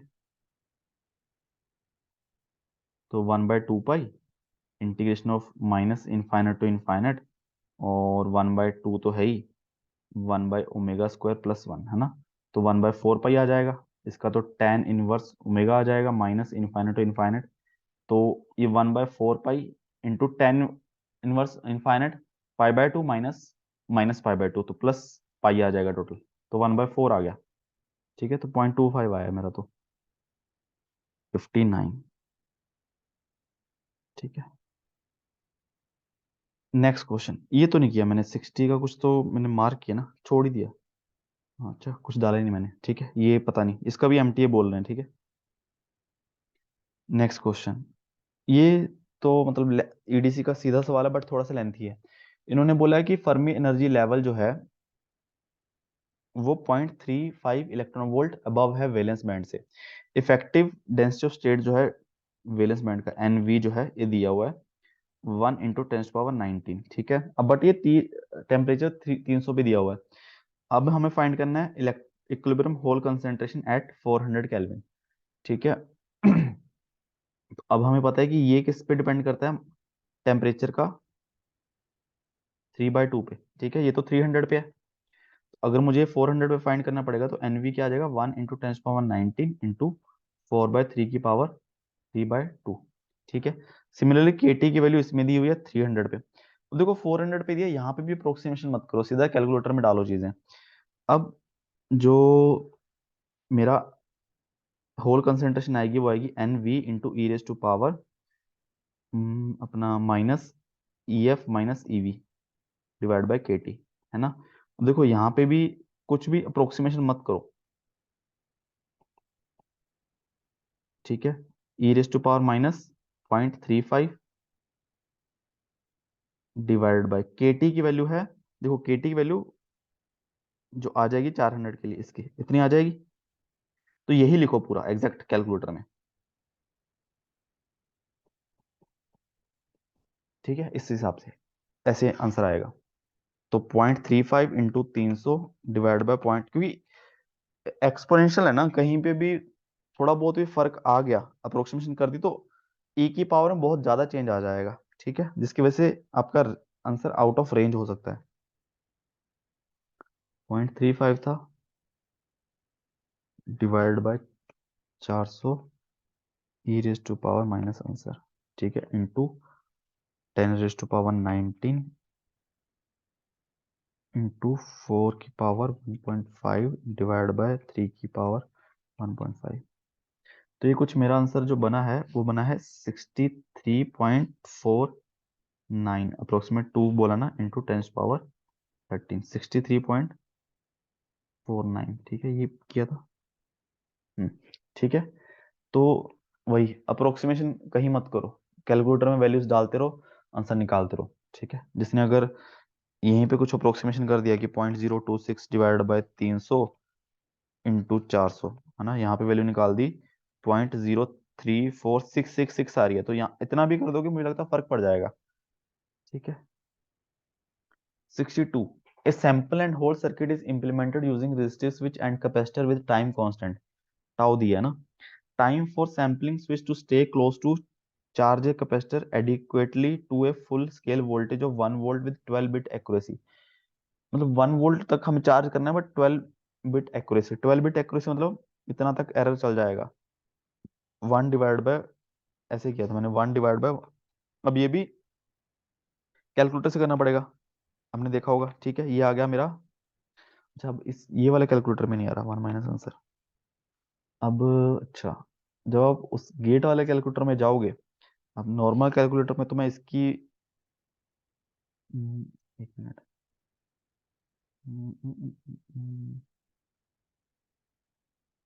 डेसिमल इतने बिट एक्यूरेसी, अच्छा इतने क्या किया था मैंने, 12 बिट एक्यूरेसी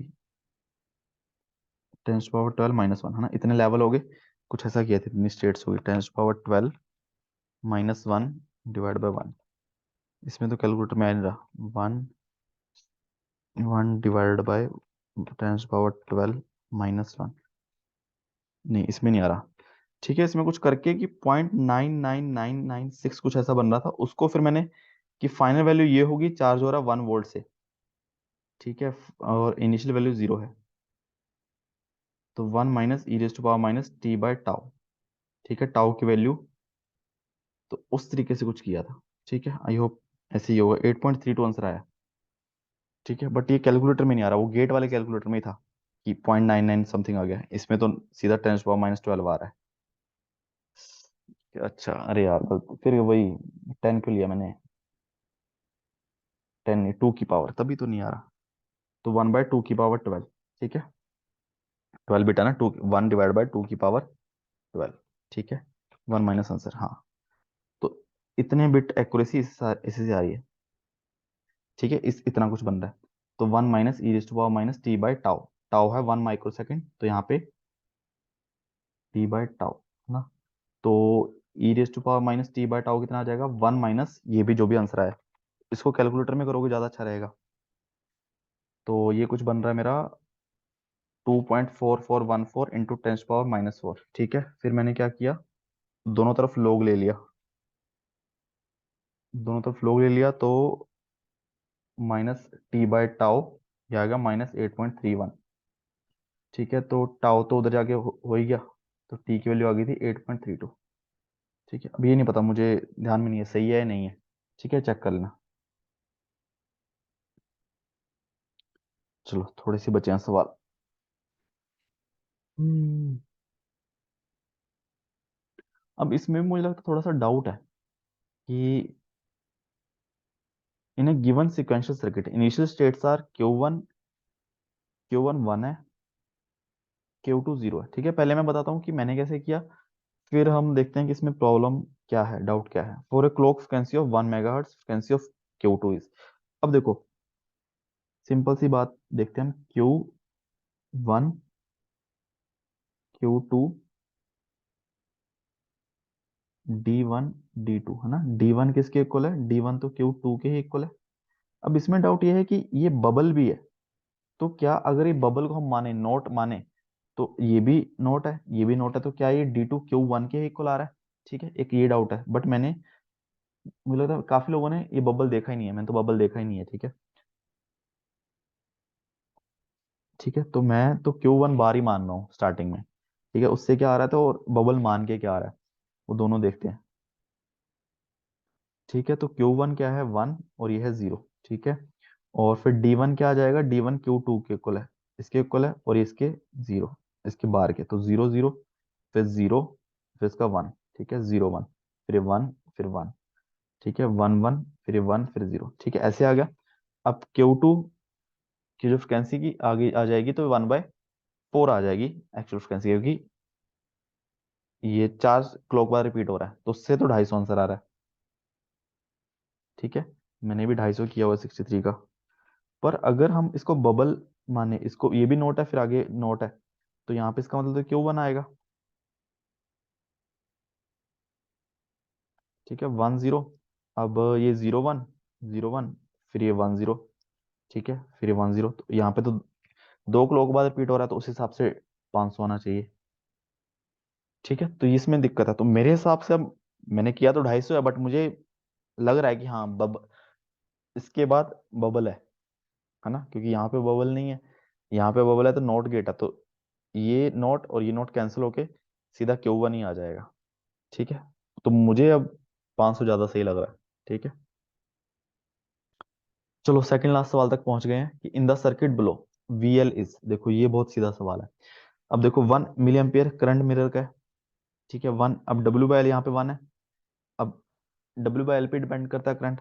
अब यहाँ पे 1 है, यहाँ पे 10 है, तो यहाँ पे 10 आ रहा होगा, ठीक है, यहाँ पे भी 10 आ रहा होगा, और यहाँ पे 10 है, यहाँ पे 7 है, तो यहाँ पे 7 आ रहा होगा, यहाँ पे 5 आ रहा होगा, तो ये दो करंट यहाँ पे चला गया होगा, 2 × 1, 2 वोल्ट आ जाएगा, ठीक है। ये मिली एम्पियर में है। चलो लास्ट सवाल, चलो ये कर लेते हैं, अच्छा सवाल था, जो मुझे लगता है कि सही होगा, आई होप। फिर बोला कि frequency of a occurrence of a 8 symbol A to H, 8 symbol है, is shown in the table below. ये फ्रिक्वेंसी की हाफ की इतनी प्रोबेबिलिटी होगी ना कि A के आने की हाफ, B के आने की 1/4, ऐसा सा। A symbol is chosen and it is determined by asking a series of yes no questions which are assumed to be truthfully answered, है ना। हम yes और no पूछते हैं, कोई भी सिंबल आएगा हम पूछेंगे कि भाई तो ये है, बोलेगा कि हाँ या ना, yes और no, ठीक है। फिर ऐसे पूछते रहेंगे। The average number of questions asked in the most efficient sequence to determine the chosen symbol is, ठीक है। तो हम एक रैंडम वेरिएबल लेते हैं x, जो कि है नंबर ऑफ क्वेश्चन आस्क्ड। अब जिसकी सबसे ज्यादा प्रोबेबिलिटी, हम तो वही बोलेंगे ना कल को। एक बहुत सिंपल सा एग्जांपल है, अगर कोई भी दोस्त आपको जो आपके एक पीछे से आगे आंखें बंद कर लेता है ना, वो उसका कौन? हम सबसे पहले उसका नाम लेंगे जिसकी हमें उम्मीद होगी कि हाँ ये मेरे आसपास ही रहता है ना, जो आपका पड़ोसी है, पड़ोस में रहता है।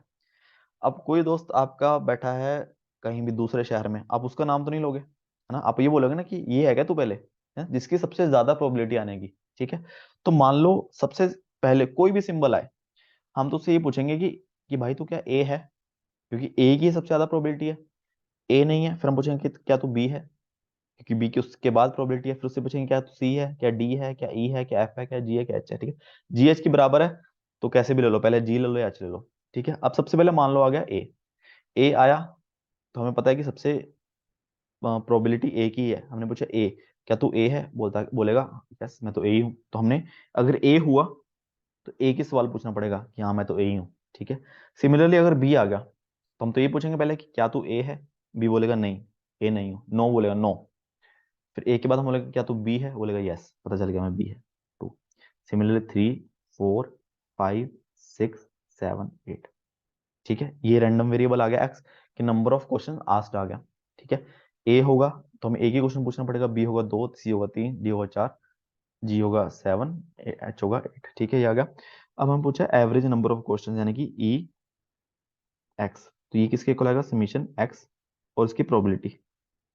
तो यानी कि 1 × 1/2, 2 × 1/4 यानी 1/2, 3 × 1/8, 4 × 1/16, 5 × 1/13, 6 × 64 और 7 × 128। और ये 8 कितने पे जाएगा, 16 पे जाएगा ना, 8 × 8 16। ठीक है, तो क्या करें इसको, थोड़ा ये 1 हो जाएगा, 3/8 प्लस 1/4, ये क्या बन जाएगा 8/32 यानी कि 1/4 प्लस 7/128। ठीक है, अब तो सॉल्व कर लो कैसे करना है। 1/4 1/4 1/2 बन जाएगा, 3/8 प्लस 7/128। ठीक है, अब तो टाइम पास ही चल रहा है, कर लो यार इसको। 128 128 प्लस 64 प्लस 16 × 3 = 48 ना, 16 × 3 = 48, 7 + 8 ना, 128 प्लस 64 प्लस 48 प्लस 7 प्लस 8। ठीक है, डिवाइडेड बाय 120, ऊपर आया 245 डिवाइड बाय 128, तो 1.99 आया। ठीक है, तो आई होप ये तो सही है ना, इसमें तो कोई डाउट नहीं लगा। ठीक है, अच्छा सवाल था ये, और इसके साथ ही तो पूरे हो गए हैं। ठीक है, मैंने तो कैलकुलेट नहीं किया कि कितने बन रहे हैं, तो किसी ने कैलकुलेट किया तो कमेंट ही कर देना, और बाकी कुछ डाउट हो नीचे कमेंट कर सकते हैं। ठीक है, आई होप कुछ ना कुछ सीखने को मिला होगा ना कि कैसे एक पेपर को अटेम्प्ट कर सकते हैं हम। ठीक है, और इससे जरूर कुछ सीखो और अपने अंदर इम्प्रूवमेंट लाओ।